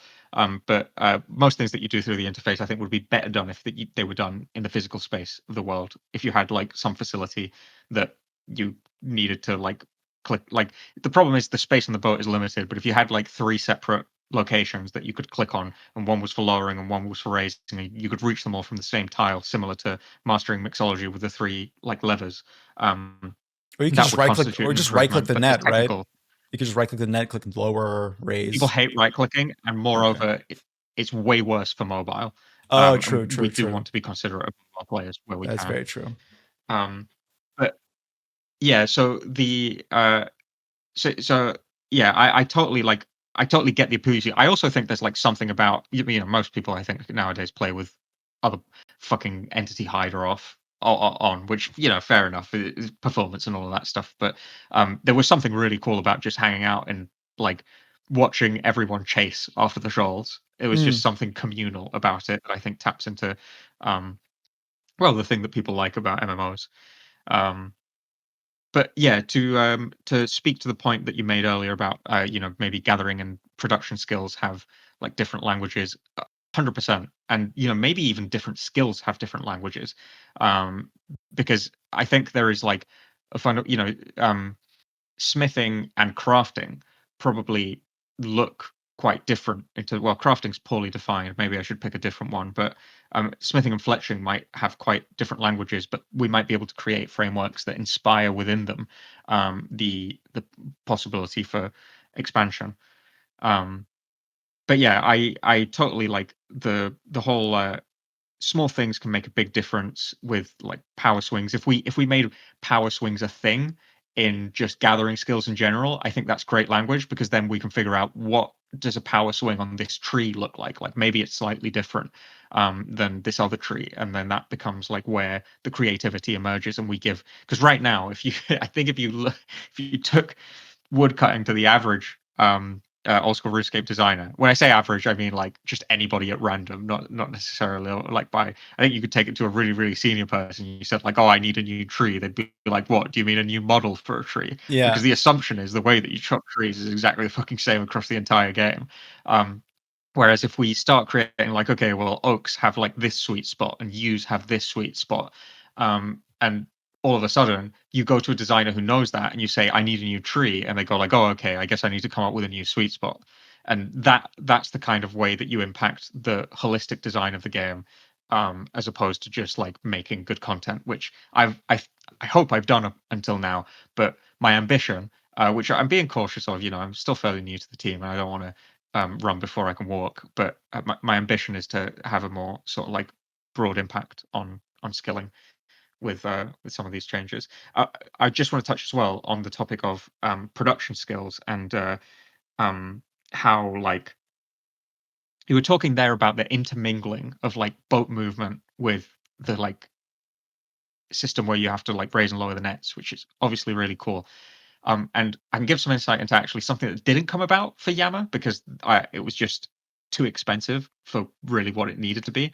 But one thing that I wanted to do originally for Yammer is I wanted to give you the ability to have three things on the go at once.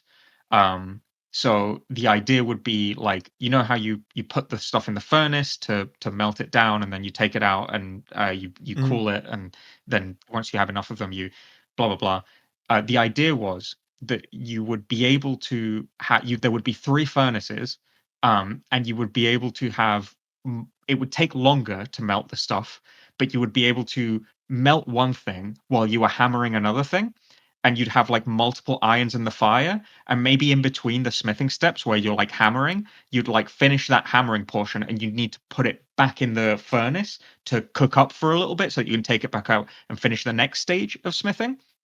And then you'd have this situation where you were like juggling the stuff that was in the furnace with the stuff that you were hammering, but you only have one anvil, so you need to like, or maybe there's two, but maybe there's like consequences to doing it slower. I had this whole like I actually did all of the math to figure out what it would need to look like for you to be able to tick perfect, do three things at the same time with three different furnaces. It just turned out to be too complex to program. But yeah, I for production skills, that's kind of what I would like to see, because it also lets like skill expression lead to actual faster outputs, right? If you can do three things at a time, you're working three times as fast as someone who's doing one. And then, if you're sweating, then you're getting a lot of value. Um, so yeah, that's just my short ramble on like where I see the identity of production skills and tapping into some of the things that you liked about crawling.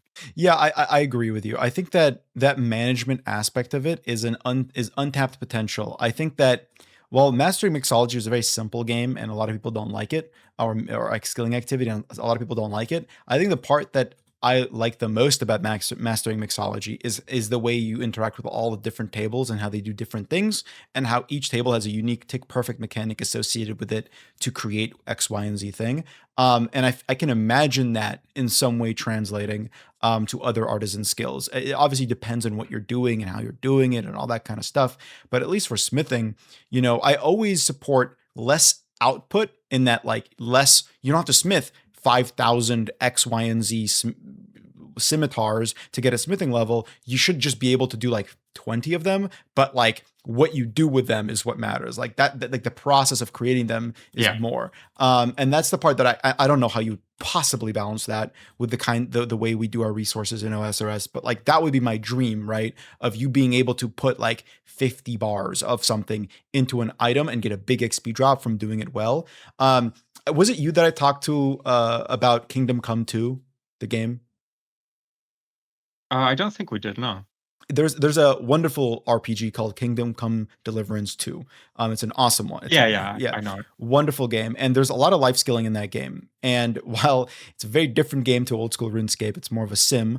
But the life skilling in that game is so cool, like genuinely unbelievable, probably the best I've ever seen in a video game, where you can be like you can do like herb lore essentially like you would in OSRS, but like you're in this like little alchemist station, and you have a book of the recipe book next to you, and you have to move your camera to look at it and like flip through the pages to see all the ingredients, and your ingredients are on a shelf, and you reach for them and you pour them into a heating bowl, right? And you're mixing them together. And if you overheat them, it's an issue. If you underheat them, it's an issue. And you're putting all these ingredients together to create your concoction, your decoction, your concoction to imbibe later, right? Or smithing, entirely different, right? You are a smith, you have a slab of steel that you have to heat up. You can't overheat it, or it becomes too weak. Or you can't underheat it, or it doesn't bend well. So you have a slab of steel, you heat it up properly. You can tell by the color. There's no like UI. It's heated up. Like you can tell by the color if it's heated. And you take a hammer and you rhythmically hit the hammer along this forming blade, and it forms as you hit it. And then you have to flip the sword. You have to temper it. Like it is so exciting. I pretty much spent like it has to be like 20 hours of that game just doing those life skills, because they're so much fun to like just perfect these unique potions and weapons and stuff. And obviously it doesn't one-to-one translate to OSRS, but that's the kind of like feeling I would love from skills like smithing, with that same kind of activity involved somehow. Obviously translated to OSRS, where you are interacting with different stations, you're managing different things. Like, okay, well, this blade is this amount heated up, while this blade is that amount heated up. But now you can work on two blades simultaneously. While one is heating up, you can smith the other one. And then when you're Yeah. reheating the other one, you can smith. Right. So that would be the ideal situation of how to like uh, how to integrate a skill ceiling, or like this ability to I guess multitask. Like I guess the ability of multitasking maybe Yeah. is the part that Yeah, interests and me. that yeah, that's exactly what, I'm looking to explore with production skills specifically. I think the thing with Kingdom Come Deliverance is it's very zoomed in. Like it's very much about the individual interactions, which I love, because capturing the sort of like feeling of doing a thing is, is part of my obsession. I think we talked about it a little bit, but the reason I love this word qualia so much is that it describes what I want to do. It is capture what it feels like to smith. I have smithed in real life. I think it's awesome. I tried to do my best to capture that feeling. I can't deliver to you the feeling of the hammer like vibrating in your arm or in your hand as it clangs against the metal. I can't translate the heat of the forge, but I can try to capture the qualia um of forging a thing, but with old school RuneScape's language. Um and yeah, so but uh Kingdom Come has a different language where it can zoom in a lot more, with Yeah. where it can care about like every individual thing that you're looking at and interacting with.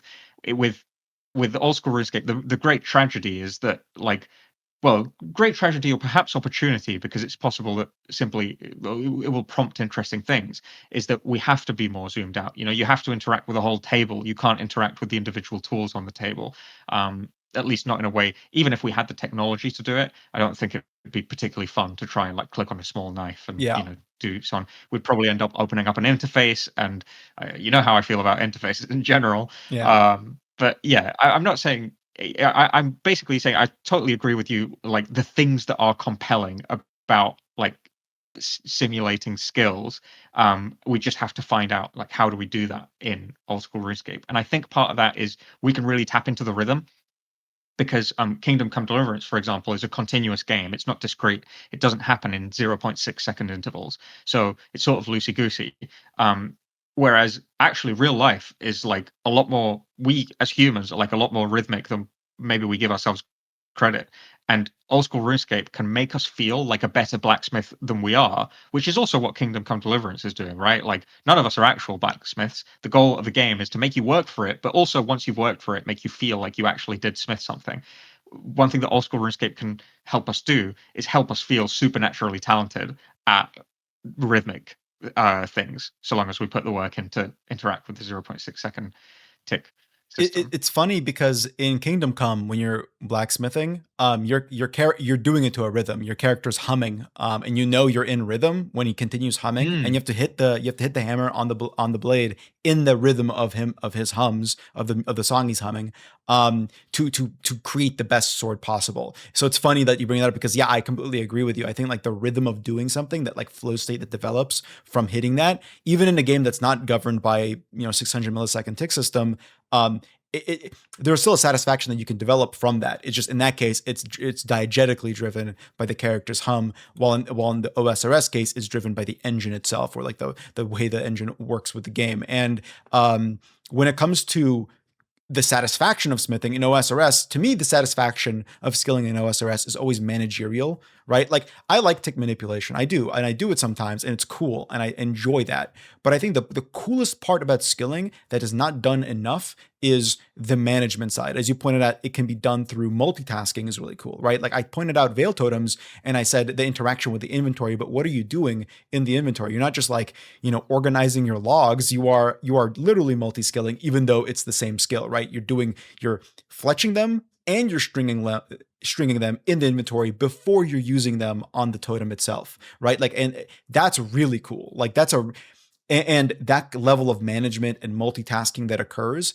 is what I think gives a lot of satisfaction for or feeling of being very good at something. And that's where a skill like agility to me really fails, outside of its Hollow Temple incarnation, is where since there's no skill ceiling for agility, there's nothing to multitask. People end up just kind of figuring out other things to do, like high alking while doing it, for example. yeah, which Yeah. is notably for me, training agility while high alching is easier and funner than doing it on its own. Oh, 100%. Because the added level of like complexity actually like makes it more tolerable, which is insane, right? Like in terms of like the missed opportunity that is there, that like you have people going like, well, damn, this thing is so boring. I'm just gonna find something else to do in between. So yeah, I totally agree that is somewhere I, agility could be better, and it's in general interesting the game could be better. because I was always thinking about like ways to make agility more interesting. Like, how would I like change agility without needing to like completely establish totally different, unheard of systems for the game as a armchair game designer? And because my big issue right now with agility, right, is it's not AFK enough to AFK and it's not active enough to be invested in. So as you pointed out, I don't like high alching on its own and I don't like doing agility on its own. So together they're a little bit more tolerable. And so how would I like create that kind of engagement? Or like my original conceptualization of it would be like, what? So the thing I hate about agility is that it's just watching miniature cutscenes the whole time. Like I hate just sitting there watching my character do an animation over and over again for 8,000 laps.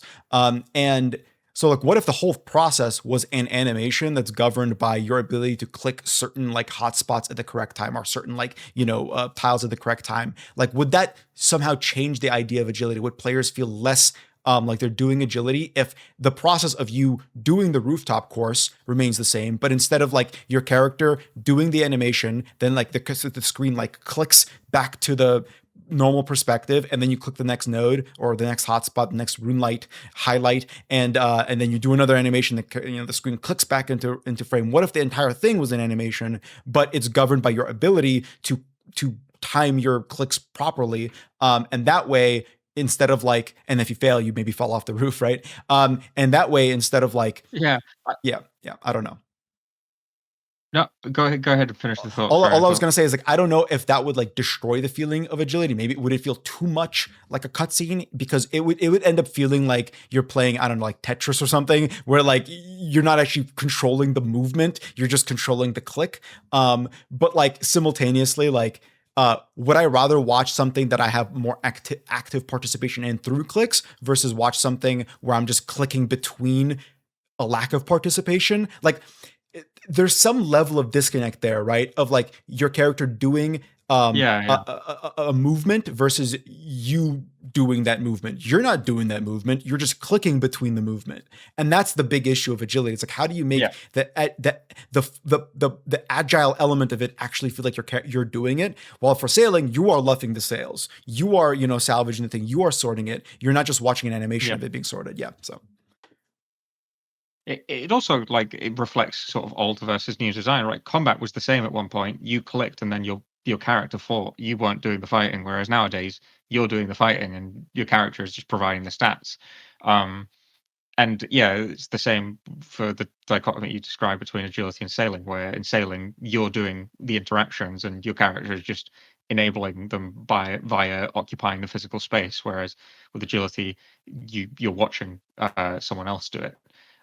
I do think when you were talking about that, I don't know if you remember or if you will have played when you were a kid. There were these flash games where it was basically like a parkour thing, and you'd watch effectively what was an animation, a cutscene, but then every now and then it'd ask you to, or not every now and then, quite frequently it would ask you to press like an arrow key, yeah, and that would involve like jumping over a thing or like yeah.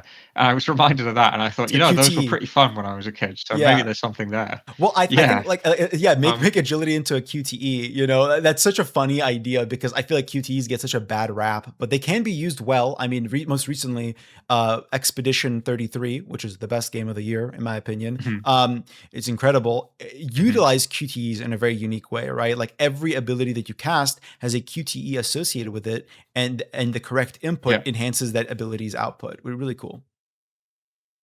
Yeah. The QTE conversation is funny because I think people viscerally hate them because of where they exist. But the reason people hate QTEs is because typically the QTE is used to rob them of something that they would otherwise have. Whereas in Expedition 33, it's inverted. The player Mm. is given something that they otherwise wouldn't have had. So in an action game, when you're playing, I don't know, uh, God of War, the old ones, and you like finish killing a boss, and then you get. To be honest, the God of War ones were really satisfying, but it's a bad example, but run with it. You had the ability to beat this boss to a pulp with your own, button presses, but now the game is taking over and saying like, okay, you're allowed to do this when I tell you you're allowed to do this, and so you feel like you're being robbed of agency. But in a typical RPG, you press the attack button, and then the game takes agency away from you, and you can't do anything. Whereas in Expedition 33, and I'll throw a shout out to Super Mario RPG in there. When you press the button, you are handed agency back in the middle of it through the form of a QTE. And so in that instance, it's actually giving you something back that you otherwise wouldn't have. So applying that framework to Oldschool Runescape, I think it follows to say right now we take agency away from you, and if we were to give it back in the middle via something like a QTE, perhaps the QTE would be well received. How we would do that on a technical level, I'm not sure, but it's an interesting idea to explore at the very least. I think what I like in the Yama fight is that like off tick agility obstacle course that you're doing. During the phase intermissions to reach the little ad that spawns at the end of that little island, right? You do that twice Yeah, during the fight. And what I like about that, I was like, I mean, first of all, it makes sense, right? And it kind of exposes, maybe unintentionally, or maybe intentionally, the flaws of agility as a skill, where to make it yeah, functionally fun, you need to completely remove the elements that make it unfun by making it off tick. Um, and I'm like, man, I wish all of agility worked that way. And some people are like, well, no, I don't want to do something so like, click intensive, but I'm the opposite. I want to do something so click intensive. It beats clicking once every 10 seconds. So I don't have time to do anything else. And like, that's a yeah, change there. But also simultaneously to that, right? It also taps into that management side of things in the UI where during those jumps, you're also switching your inventory and maybe getting a spell cast off on the ad while jumping to him. That alone is kind of interesting too. So like you could do all this kind of really cool tech there that I wish there was a way to, create an agility course or even just rework agility to fit that kind of yeah, paradigm and simultaneously give a more low effort thing too. Like how do we facilitate both? Because I don't think agility should turn into you're only doing yeah, the high effort thing. But I feel like all of the worst skilling methods in OSRS to me, and tell me if you agree or disagree here, are the ones that sit in that awkward in between of not giving you any room to AFK or do anything else, like maybe play another game, and don't give you the room to take your own agency into the activity and spend some proper time to not only master it but like have a good time being invested or flow stated into it. Like there's such a it's not all activities, but the two skills that really fail at this in my humble opinion are agility and hunter. Two skills that I think have really minimal expression on either end of those spectrums. Yeah.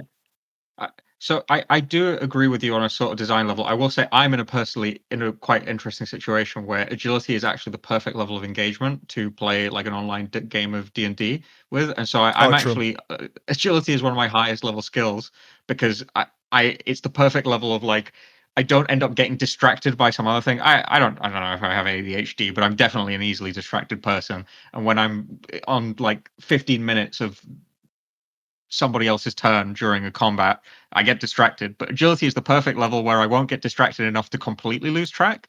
But I am like still it's easy enough to do where I could so I've basically all of my agility has been leveled while I play D&D and I've gotten I think I'm at 95 now just doing that. So it hasn't been too bad for me. But I do agree in on general terms, like I wouldn't expect like, oh well, agility is the skill that I play while I do like this oddly specific 4 hour long thing where I have to be engaged, but there are periods where I'm not engaged. It's not. I don't think it's good design for particularly for most of the skill to be designed around those time periods. I think you should have the slightly more extremes like the hyper AFK stuff Yeah, and I, the I I guess in um general, it uh, should every skill should much more have a diversity, right? Like every skill should have like that ability to choose exactly. Yeah. the pursuit. I think sailing does that incredibly well, as an example. Like sailing does that Yeah. maybe better than every skill in the game, quite frankly. Now that I think about it, where it gives you that Yeah. opportunity to go low, like AFK, low input, high input, all at your own will with unique outputs for each one. Very, very cool, and obviously intentional in its design to do that. It's rare that a skill has that, right? Like you have construction, which you have like a low input method like Mahogany Homes, or a high input method like the one you do in your player own house, but nothing other than that. Even though construction is my favorite skill. Herblore is his own thing. Agility, as we mentioned, has only like a low input method and a very, very intense high input method that is easy to argue is not worth it with its current output. So like Yeah. maybe just even developing a separate avenue of agility training that exists separate to everything else. But even that, as you pointed out, has its issues of like, well, if it's not as high skill cap as Solid Sepulchre, it can give more experience on Solid Sepulchre. But if it doesn't give Yeah. as much experience as Solid Sepulchre, it'll rub up on rooftops. Yeah, I genuinely think that's the reason that agility hasn't been tackled yet is because that is like such a big thing.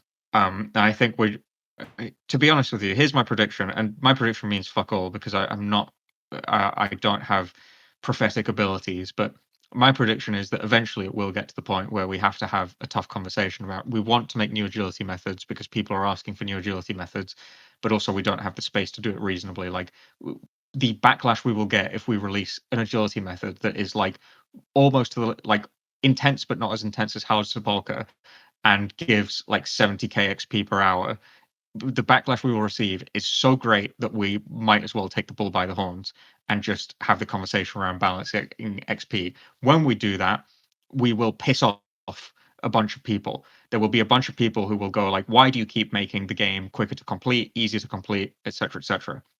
And we will have to swallow those complaints um, because the alternative backlash is way bigger. And I do think basically the thing that will trigger that rebalance will be the desire to introduce a new skilling method or a new agility method, which that largely depends on those surveys that we put out Yeah. every year where we like rank or we ask people to rank the skills.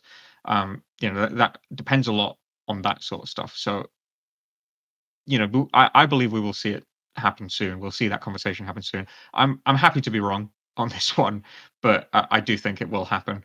And I personally know some players who will be upset by it. Who I hold. I don't know if you know Hebox Yeah, of course. Yeah. So he he will almost certainly be upset by any decision taken to raise the speed at which you can achieve 99 with agility. And I totally understand why he'll be upset by it. And in a way, I will agree with him at the same time as I agree with the people complaining about it. Um, and it will make me sad to see him sad about it, because he I know that his sadness comes from an actual, like, genuine love for the game and everything that it represents. Um, so that's why it's so difficult for me to talk about, like, what we should and shouldn't do, is that I really do witness all perspectives and care about all people. And my prediction is that ultimately it's going to be tough either way, and I do think it's going to go the way of we're going to end up buffing XP. But I know that there is a portion of the community that cares about us not doing that, and so it makes it I, complicated, I think the both from a the design perspective and a personal perspective. the interesting thing is right now, as I see it, there are like two skills in the game that are like harsh barriers between maxing and not maxing. Like regardless of what people say, I think that's just the objective fact. Is that there's two skills, and if those two skills were made substantially easier, I think we would see the amount of max capes like double within the next like 3 to 4 years, easily. And that's agility and runecraft. I think every other skill in the game has a Yeah, like I would put Hunter into that, but that's just because I have an unreasonable hatred of Hunter. But I recognize I'm in the minority there. And I'm okay. Maybe I'm not in the minority, but people are more tolerable of it. I think they enjoy the Hunter rumors. I don't, so that's my problem. That's my own issue. I just don't like the slayerification of RuneScape. But like but those are the two big like barriers there. And I can speak from experience. Those are my barriers. I'm relatively close to maxing. It's crazy to say I'm 2302 total right now. So I smithing, which is a oh yeah, nothing, whatever skill, agility, herblore, which is passive for an Ironman like myself, crafting, which is passive for an Ironman like myself, hunter, and runecraft. And then I'm done. And the big barrier there is runecraft and agility there. And naturally speaking, if Sepulchre was buffed to be like the Barracuda trials, I would be 99 agility next. I would just go do that, right? It's the 50, 60 hour yeah, grind that it would take, maybe more 80, I think, actually 80, 90 hour grind would be cut to like a 40 hour, 20, 30, 40 hour grind, which is much more, it's insane to say, but much more tenable in my eyes. I could do like 3, 4 hours a day and I'll be done within the span of a month or two. Um, so now that we addressed agility, I'd love to hear your perspective on Runecraft because that's the second one. yeah. Runecraft is tough because it was designed for a thing that it no longer is, and the question of whether, you say like, oh, Herblor's fine because it's passive, but Herblor is horrendously slow, particularly on an Iron Man. It is even slow on a main, just because the amount of resources that you need, the amount of gold that you need to fund it, is obnoxious. Um, so yeah, the in terms of runecraft, it was created to be the skill where you create your runes, and if that was still the case, it might also be passive for an Iron Man, and it may be maybe that it would be way more tolerable, but simply put, it's not that. And I think there is an interesting question to be answered, though I will say I think the design answer for it is irrelevant, because I know what the community answer is.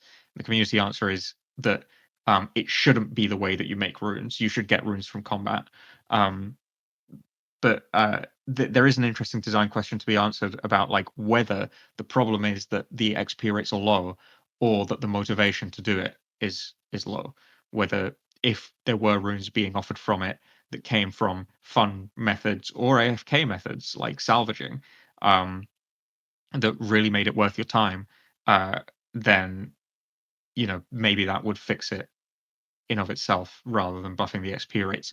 Could we buff the XP rates to solve the problem? Maybe, yeah. My understanding is there are ways to do it that are, well, for a main, particularly quick.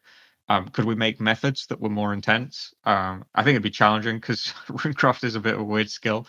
But and so many people are already happy enough with Guardians of the Rift that the motivation for both players and for us to like do new content is like low. Um, but uh, yeah, I do think you could fix the problem that way. I do think it's interesting to consider whether that is the best solution for the game long term. But ultimately, it's irrelevant to like reach any solid conclusions because I think the community wants what it wants, and Yeah, what it runecraft, wants is some runes way to gain XP obtainable. quicker. Yeah, I mean, okay, that's true too. Yeah, like Yeah. runecraft is interesting. I think runecraft is probably the like I'm very sympathetic to agility in that I don't necessarily think it needs a lot more XP. It's just in the weird position of needing to incentivize the high skill cap method that you guys added, but through XP. And that's like the weird position that agility's in, where like if rooftops were nerfed to 30k an hour, like at the top end, and Hallowed Sepulchre was the same way, I wouldn't say it would make the game better, but it would certainly incentivize Sepulchre to be done more, and it would be done more. But on the other hand, Runecraft is in a very weird position to me where I actually do think it just needs more XP. I, I would also couch that in saying it also needs a rework. I think the method of training Runecraft is weird and kind of antiquated. And the best slot XP method of being just like of paying people to give you runes, and spamming, the Urania altar, or maybe the soul altar. Was it the soul altar? I forget the best method, but I'm not a main, so I don't know. But like, that being the best method is kind of strange. For Iron Man, the best, and even for mains, the best non like weird, like paying people to give you runes method is Day Alt, but that is not tradable. So Day Alt is something. The best in slot method for runecrafting XP is a method where you're going to be spending 100 hours grinding mining to do runecrafting and getting 107 to 112k an hour, at Orania Altar with Day Alt.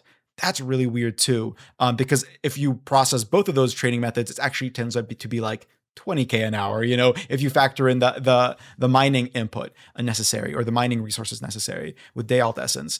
So that's really weird too. Obviously, Pure Essence is buyable. It's not as obtainable on an Iron Man. That's the other problem. That's arguably why Day Alt exists. So you have this really weird like issues with the way Runecraft cross pollinates, alongside the problem with its output just being not good.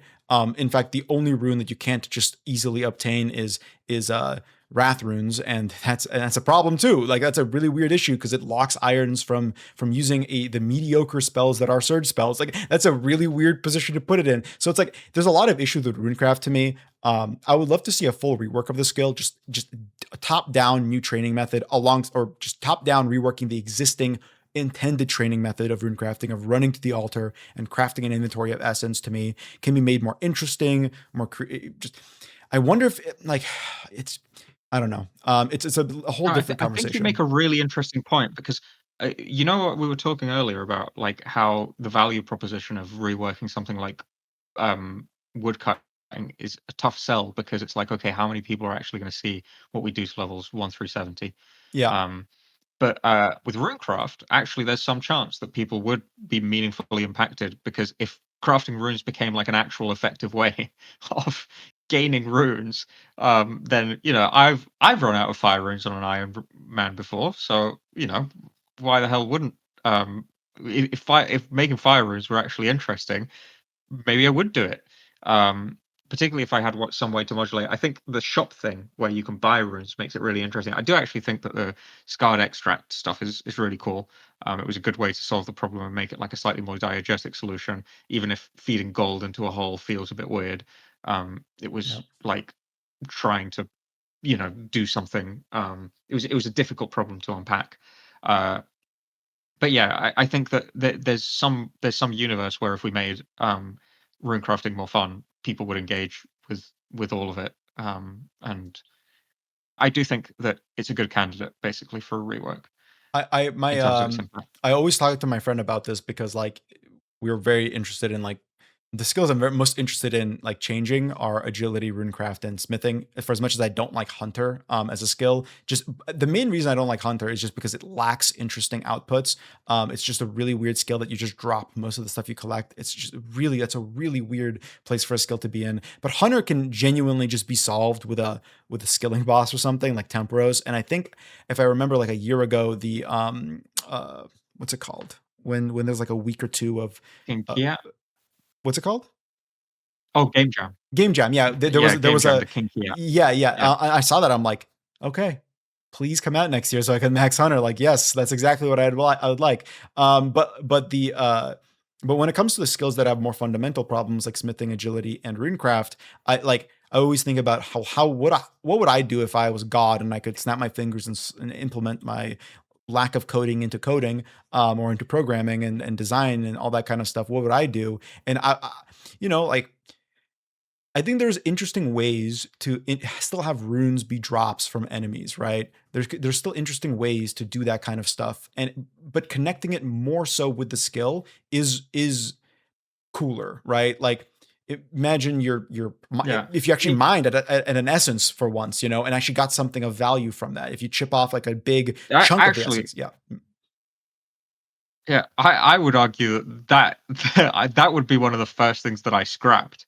Um, because I think there's actually something interesting to be said for like, okay, if you really want it to be a PVM resource, is there a world where like um rune crafting is like really quick to process, or no, it's not really quick to process, it's very quick to process a batch, but it's an inefficient way to get XP. So maybe the best way to get XP is to do like small batches, but maybe if you like get certain drops from monsters, you can take them to a fire altar and make like 10,000 fire runes at a time. 10,000 is maybe a high number, but you get what I mean. Is like rather than dropping the fire runes, we drop the thing that lets you make a bunch of fire runes Oh no, really quickly, that's actually but exactly what engage I with the what content. I was gonna say. 100%. Okay, cool, Yeah, yeah. yeah, that's exactly, yeah, like I think I'm not gonna take credit for this idea. It was actually my friend that came up with this literally like a day or two ago, where he was like, "Well, what if in this imagined rework for runecraft, and a creature would drop something, but instead of it just being runes, it's something you would use for rune crafting runes or specific runes, and that way you could integrate that into the skill more and get big batches of individual runes that you're looking for, while not like needing to rework the drop tables that have runes on them. You could just you could integrate that in a more interesting way, and runecrafting itself can be more so about it being, I don't know, artisan skill, crafting skill, whatever you want to call it, where it's dependent on a different gathering skill, like mining, right? For example, you'd mine the essence and then you'd craft that. But I don't think right Yeah, now I of just like, think mining essence. Sorry, go on. all I was gonna say is that like I don't know what direction you'd go there, but like right now, just mining an inventory of essence and then just spending it in literally half a second, it not only is terrible experience, it's also just really, really, really not an interesting loop whatsoever. So like, how do you make that more interesting? Yeah.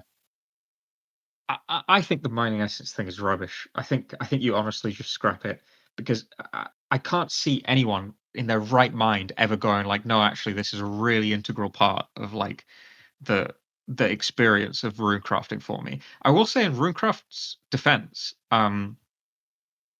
it's a really thematic skill in terms of like its integration with the game world, and Yeah. like, it's sort of like these weird mysterious altars that take you to like a slightly different like place, and it's kind of cool, and so you'd want to preserve that. And I guess the mines are sort of similar in that regard, but I think that the idea that like just the way that you train, an integral part of training runecraft is also training mining, is just unnecessary. Like mining doesn't need that. I don't think runecraft needs it.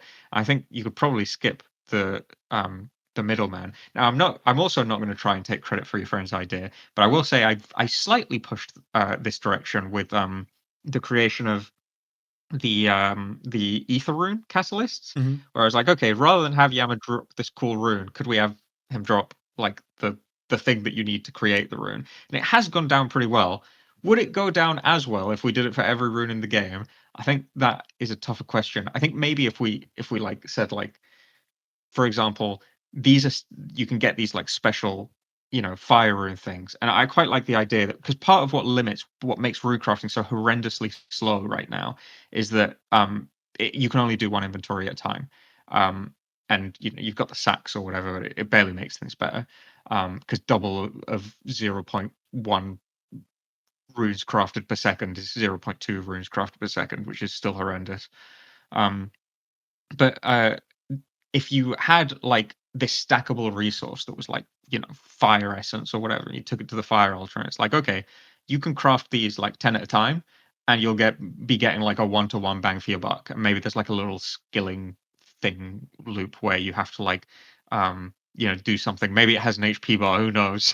Yeah. But you have these, like, you can craft them 10 at a time, or you could just do one batch process, and you can spend like a thousand of these fire essences at the time, but you're going to get like 500 of them. So then there's a way to like modulate, like, okay, well, if I'm an Iron Man and I really don't care about doing this anymore, I could just do a trip every like 7 weeks where I like just craft 100,000, because I expect that we would give these out in the way that we give fire runes out, like cotton candy, or sorry, like candy. Um, we would probably also give fire essences out like candy. It's just that there's this extra step associated with making them useful.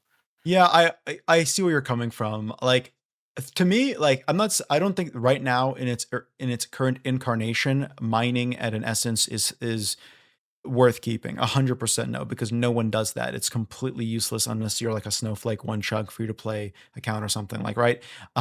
But like it's totally bizarre. It doesn't work. And for me, but I do think on the other hand that there is a thematic element that I like. I like there being mines that you can go down that are unique, that give a unique resource that you can use in something that's equally thematic, which is go to these like crazy, mysterious altars around, that are dotted around the world and do something in them that gives value to that. Like it's like this, it's a very mysterious skill. It's cool there in that regard. And It- but the yeah, process of doing it is just bad right now. Like there's just the actual gameplay loop doesn't exist. No one does it yeah, because why would they? It takes forever. It doesn't give anything interesting. So like for me, it's like, well, what if instead of spending all your day mining just for like a couple hours of runecraft, you wouldn't have to spend a lot of time mining at all. All you need to do there is take a, smash a giant chunk.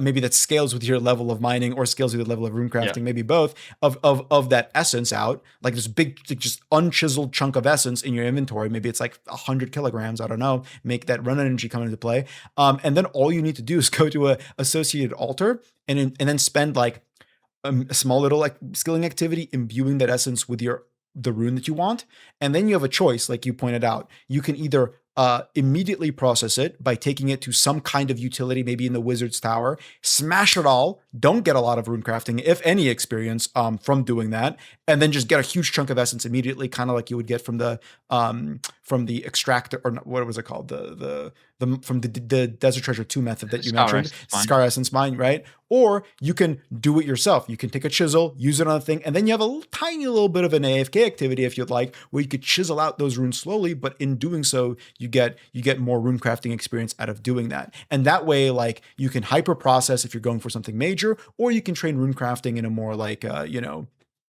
long term sense, right? And do it that way. And that way, you're not Yeah. like just running Um, between altar back and forth.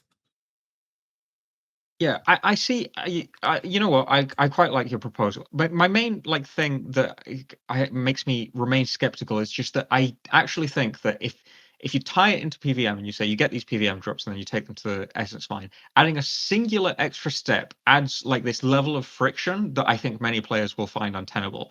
Now, it might be surmountable. That might be a thing that can be um, through clever design. I'm imagining almost like, what if, going to the essence mines and you like mine out this big chunk, and you know how crates work right now, where you have to sort of like carry them in your hands and you can't Yeah, teleport while you carry them. What if like that's a thing and that's part of the gameplay loop? We maybe have to move some things around, but it's like, okay, you go to the essence mine, you mine this giant chunk, and now you've got it in your arms, and you've got to take it to like one of the altars, and maybe you go directly from the essence mine, maybe you, like traverse a series of portals, and that's like part of the fun. I don't know. The traveling would need to be fun, but yeah, you take this like this block of essence, and then you can process it somewhere, or you can turn it into a bunch of runes at the altars and stuff like that. I do see the compelling thematics of that. I do just think that there is, what I would say basically is that it adds an extra layer of complexity. And talking about earlier, I was saying like there's no 100%. It's always probability. It, there is it increases the chances that something could go wrong, and you could do something that people go like, "Ah, this sucks. I hate this." I'm not yeah. saying that it No, I would get do that. that, and I with clever design, you can mitigate that. But so it, Yeah. The inspiration to this like a random idea I had in the shower one day is actually stems from me doing sandstone mining all the way back when I did that like a year ago at this point, year and a half ago at this point, Mhm. where I was getting all these different chunks, different weights of sandstone, and they would all translate to a different output in the amount of buckets of sand that they would generate. I'm like, that's kind of, there's something there, something I like there. And then the more I think about rune crafting, it's like, okay, Yeah. well, how would we balance rune drops then? Would everything drop 1,000 rune essence chunk? Like, no. I think like having different weights of the chunks, like you kill a rat in Lumbridge, it shouldn't drop 1,000 water runes. What if it drops like a tiny little 100-gram chunk that you can like process? Um, Yeah. I mean, I don't know. There's ways to, I think, like I've been actually.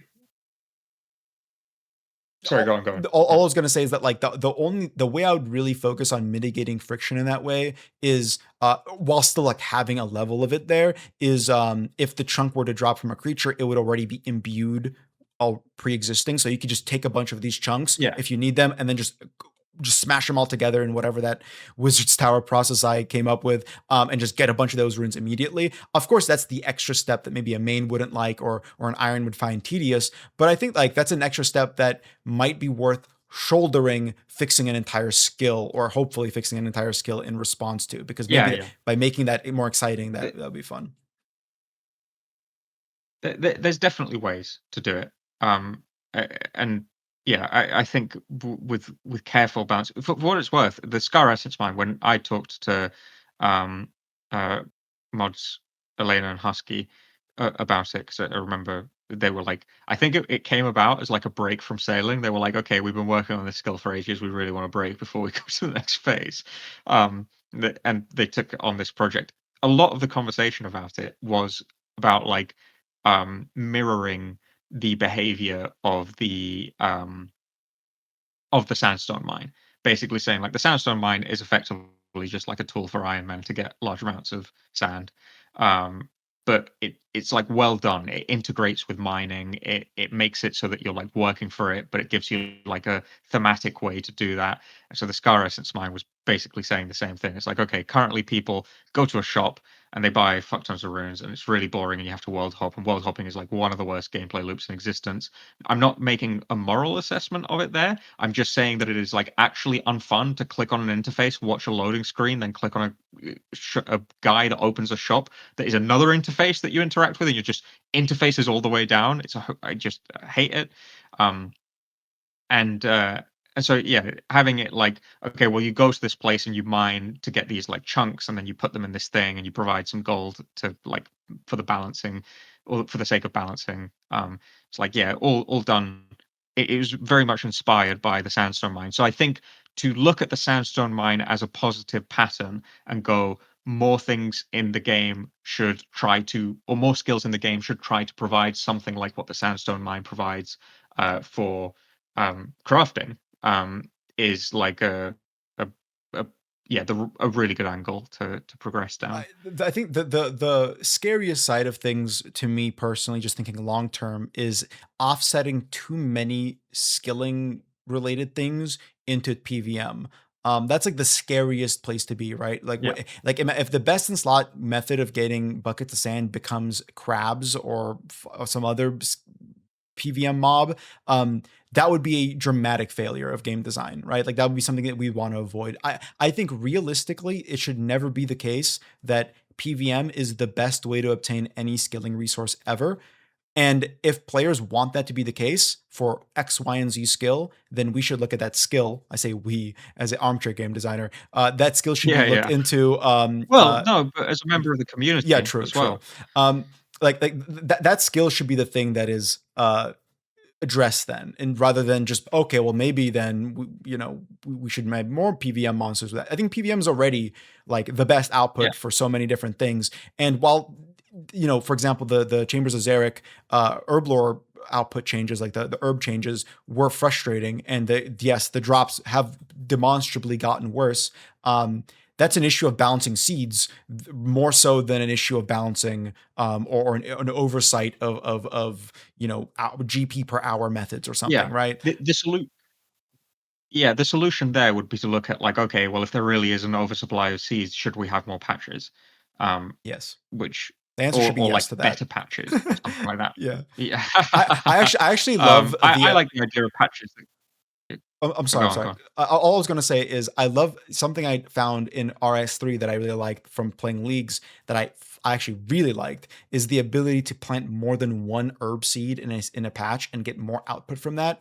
I think Yeah, that's fucking awesome. Like that was yeah, such a cool solution to just not yeah, have populating the world with like hundreds of different patches just to facilitate the herb lore requirements of the game. And that game has even crazier herb lore requirements for a variety of reasons than OSRS. So like I would love if like through the farming guild or whatever other means, you would be able to unlock the ability to plant multiple herb seeds, like two, three, maybe even four at max level. That would just you could just spend your yeah, your for seeds diminishing better. returns or something. Yeah, exactly. Like, and you could Yeah, spend your seeds. Like right now, I have 500 odd irrits that would get me 99 herb lore, but I yeah, cannot tell you how little I want to currently do like a month and a half of herb lore runs to achieve that. You know? yeah. I don't know. This is gonna sound like a massive like us problem, not a you problem, but I don't know how easily farming could accommodate that right now. Farming is a skill like the player-owned house, which I always say to my colleagues, this is a skill that was made in RuneScript that should have been made in Java. This is a skill that we should have gone, this is what we want to do, and then we should have gone to the engine team and said, we would like to do this. Can you please facilitate us doing this? Rather than doing it in RuneScript, which is technically possible and a but also a technical nightmare. So right now, like the way that farming works, everything is very closely packed together and tracked by this weird series of like numbers that get stored on your character that modulate the way that the patch appears. And like, say I wanted to add an extra stage to like an irrit that says like, oh, this is a like high yield irrit. I want to say in this patch a high yield irrit has been planted. Um, there is like no it's not impossible to do, but it's not a simple thing to like add an extra like set of descriptions to that number that already exists because if you do that, you run into like the Renar code and like all of a sudden you have this like overlap. So it's really fucking bad is what I'm trying to say. And doing it would be like a very large technical undertaking, though I'm sure there are people on the team who could do it. If But there's yeah, it is a ever good idea. maybe if there's ever a team to expand, it would should the engineering team to just start untangling some of those disaster, some of that disaster code that's kind of like giving Yeah. had a lot of debt over time. Like I would love the player on house to be detangled a little bit because and I've said this too. I think when we first talked, I love the POH system in OSRS more so than any other MMO that I've ever played. I Yeah. like the POH system because of how much utility it gives. I like it so much that while I often think that POH systems in games are, to me personally, just completely meaningless, all cosmetic kind of slop. With all love to people that enjoy that stuff, it's not my thing. The OSRS somehow made me care about my POH, which is really great, which is really cool. And now I'm like in that camp of like, well, what if we could move furniture? What if we could, change X, Y, and Z thing? Yeah, yeah. That would be really cool. So I would love to have that kind of stuff be detangled, have more, outlet to customization in the POH. Maybe even make it look more like a house instead of just a bunch of like a grid. It would be really cool. That'd be I Yeah, fucking sick. So I would love that kind of stuff, and maybe absolutely. that's where if we hire anyone instead of more designers, it could be more engineers to fix that. Yeah, and we did it. Sailing prompted an expansion of the engineering team. It's just that we really do have like a lot of technical debt, like so much, and we're always trying to do new things. And again like yeah, you're amongst probably more of our understanding players, but if we were to actually like take it seriously and go like, well, no, we're going to slow down and we're going to fix this stuff instead of working on new content, to go to players and say like, I'm sure some of them would be very supportive, but to say like, guys, we're not going to be giving you any new content because we're going to be fixing stuff for the next year. And so the amount of content you're going to get is like 50%. And they notice nothing. They will notice literally no change. Like the impact on players for us paying off our technical debt is non-existent. They, Yeah. they will never see the benefit of it. And they might even be really supportive the day that we announce it, but I guarantee you 3 or 4 months down the line when they've forgotten that that's what we're doing, they will be questioning what the hell is going on with Oldschool Runescape. Why is it receiving so few updates? I'm actually Uh, curious. Maybe you can Tough. elaborate on this for a moment. Is so now that sailing, I mean, obviously sailing is not done. We're going to get more updates, but now like the Mhm. majority of of the sailings, Technical groundwork. yeah, the Yeah. technical groundwork has been laid out. Has that team shifted to just something new that's of equal size or equal importance technically to figure out, or has that team, or are we able to integrate a So portion of that team to something like technical debt solutions? the good news is that the while the technical team did expand, we don't have the problem of like, oh, we have too many people and not enough to work on, because there's an ungodly amount of stuff to work on engine side. And it's very difficult to do because in a way RuneScript has been our RuneScript code base has been built on these shoddy foundations. So occasionally they want to change stuff. You remember when they broke redexing? Yeah. That was because they tried to fix pathfinding to make it not horrendous and heinous, and um, in the process, they broke redexing.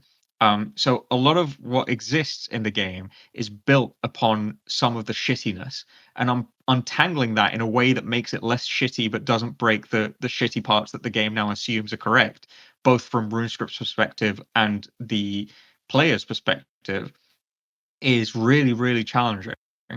So there's plenty for them to dig their teeth into. In terms of whether they've been, or like, it's not like everybody who was allocated to sailing is now like needs a new project of the same size.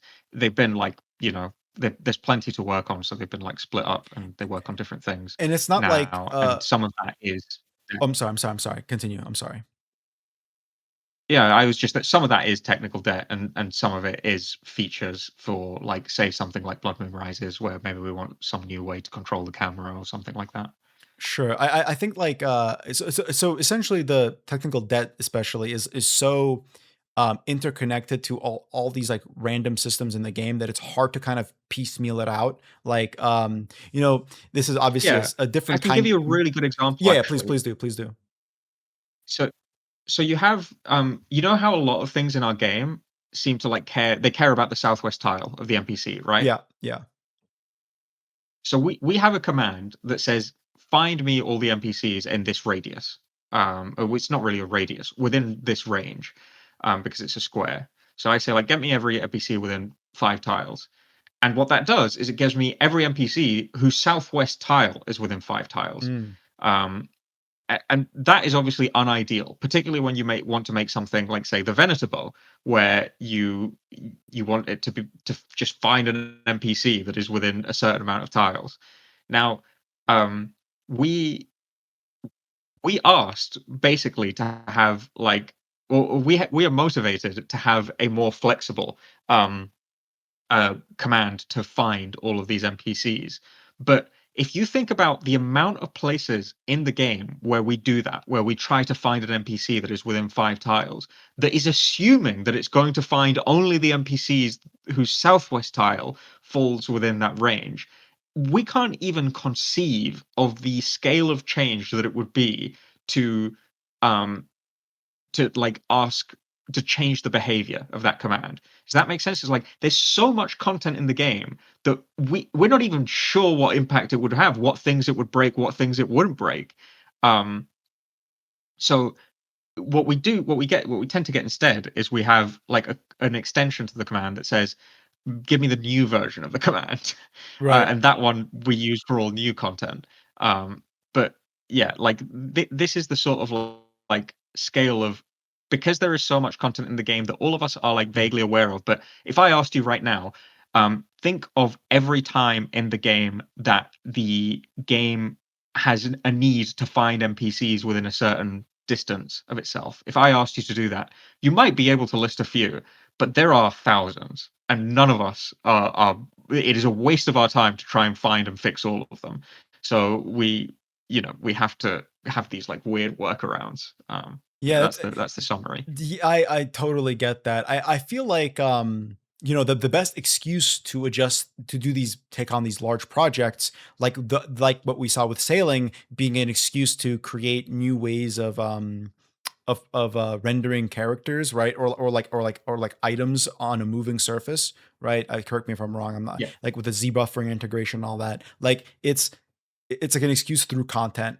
Like this is a much simpler situation here, but I always like it when, like, for example, you're playing with a really big game like World of Warcraft, and in the new expansion, they need it takes place in a jungle, or half of it takes place in a jungle, so they need new models for raptors, saber-tooth cats, and pumas, and then the new art team comes in and creates these wonderful models, and now they can start integrating those models into the old jungles of the game that existed back, like, 15, 20 years ago at this point. And now you've slowly started that process of piecemeal updating old areas while mainly just focusing on new ones. So that would be like the ideal situation. But as you outlined, the it's so interconnected with so many different parts of the game that a piecemeal piece of content that wants to do something needs to consider so much more outside of its purview, right?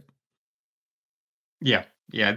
I think this is something that, like, is just fundamentally different about like most games, like WoW and old school RuneScape, is that the interactions in our game are every single one is bespokely codified. Like, it's very easy to see in World of Warcraft, there is a system for clicking on interactables, and when you click on an interactable, it prompts an event that obviously designers can hook into and say, once you finish interacting with this interactable, NPCs spawn, or you get a dialogue box, or an item gets given to you, or you. I think one that's really popular nowadays is you get like placed into a pseudo mount, so which gives you a new set of controls that Yeah. let you do um, stuff like that. And they probably do that because it allows them to have more bespoke feeling interactions.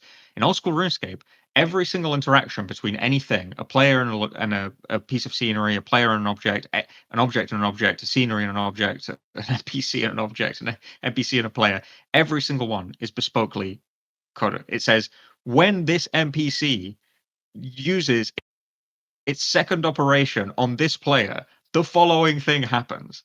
And we do have some standardized ones, like attacking, right? That's all one thing.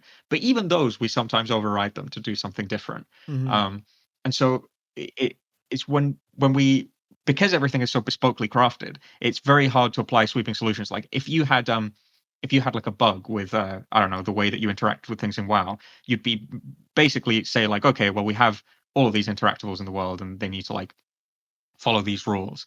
But when you do it in old school RuneScape, there's like 50 different programmers have written thousands of different interactions for thousands of different objects, and you need to be consistent for all of them, regardless of their behavior. And that becomes like, yeah, it's a very interesting technical challenge. No, it I don't want to is. get too into the weeds of it, but Yeah, I mean, yeah. no, that is very interesting. I love hearing about that kind of stuff, and I'm sure we could, but I know we're kind of running up on our limit here. It's been very, very Mhm. wonderful to have you on. It's been an awesome conversation. Always very interesting to hear insights, but the game development from someone as well thought out as you are about this stuff. It's clear that you spend a lot of your time, maybe too much time, thinking about the game and considering all the different things to do. I obviously find myself in a similar camp, although obviously not as in depth. So it's been awesome to have you on, man. Thank you so much for joining, and thanks you so much for giving us all these wonderful insights and just perspectives that I think a lot of us haven't thought about before. Yeah, thank you. It's been a pleasure to be on, and well, without hinting it too, well, without giving away too much, you and I both know that a lot will have happened by probably next year. So maybe we can touch on this, because the reason we got in contact in the first place is because of these interesting things that going to be Very, happening. So very true. I know for a yeah, fact so that next time, hopefully, that we sit down together and have another conversation, that may be we may be joined by another person in the community. Josh isn't gaming, who unfortunately couldn't be here today, but I know has been dying to have a conversation. I know it would be really cool to have like the first like 3-person episode of Fireside in that regard. So it would be very interesting. I'm sure we'll catch up again and have you on for sure. sounds good. Thanks a lot for having me. Awesome. Have a wonderful, wonderful day.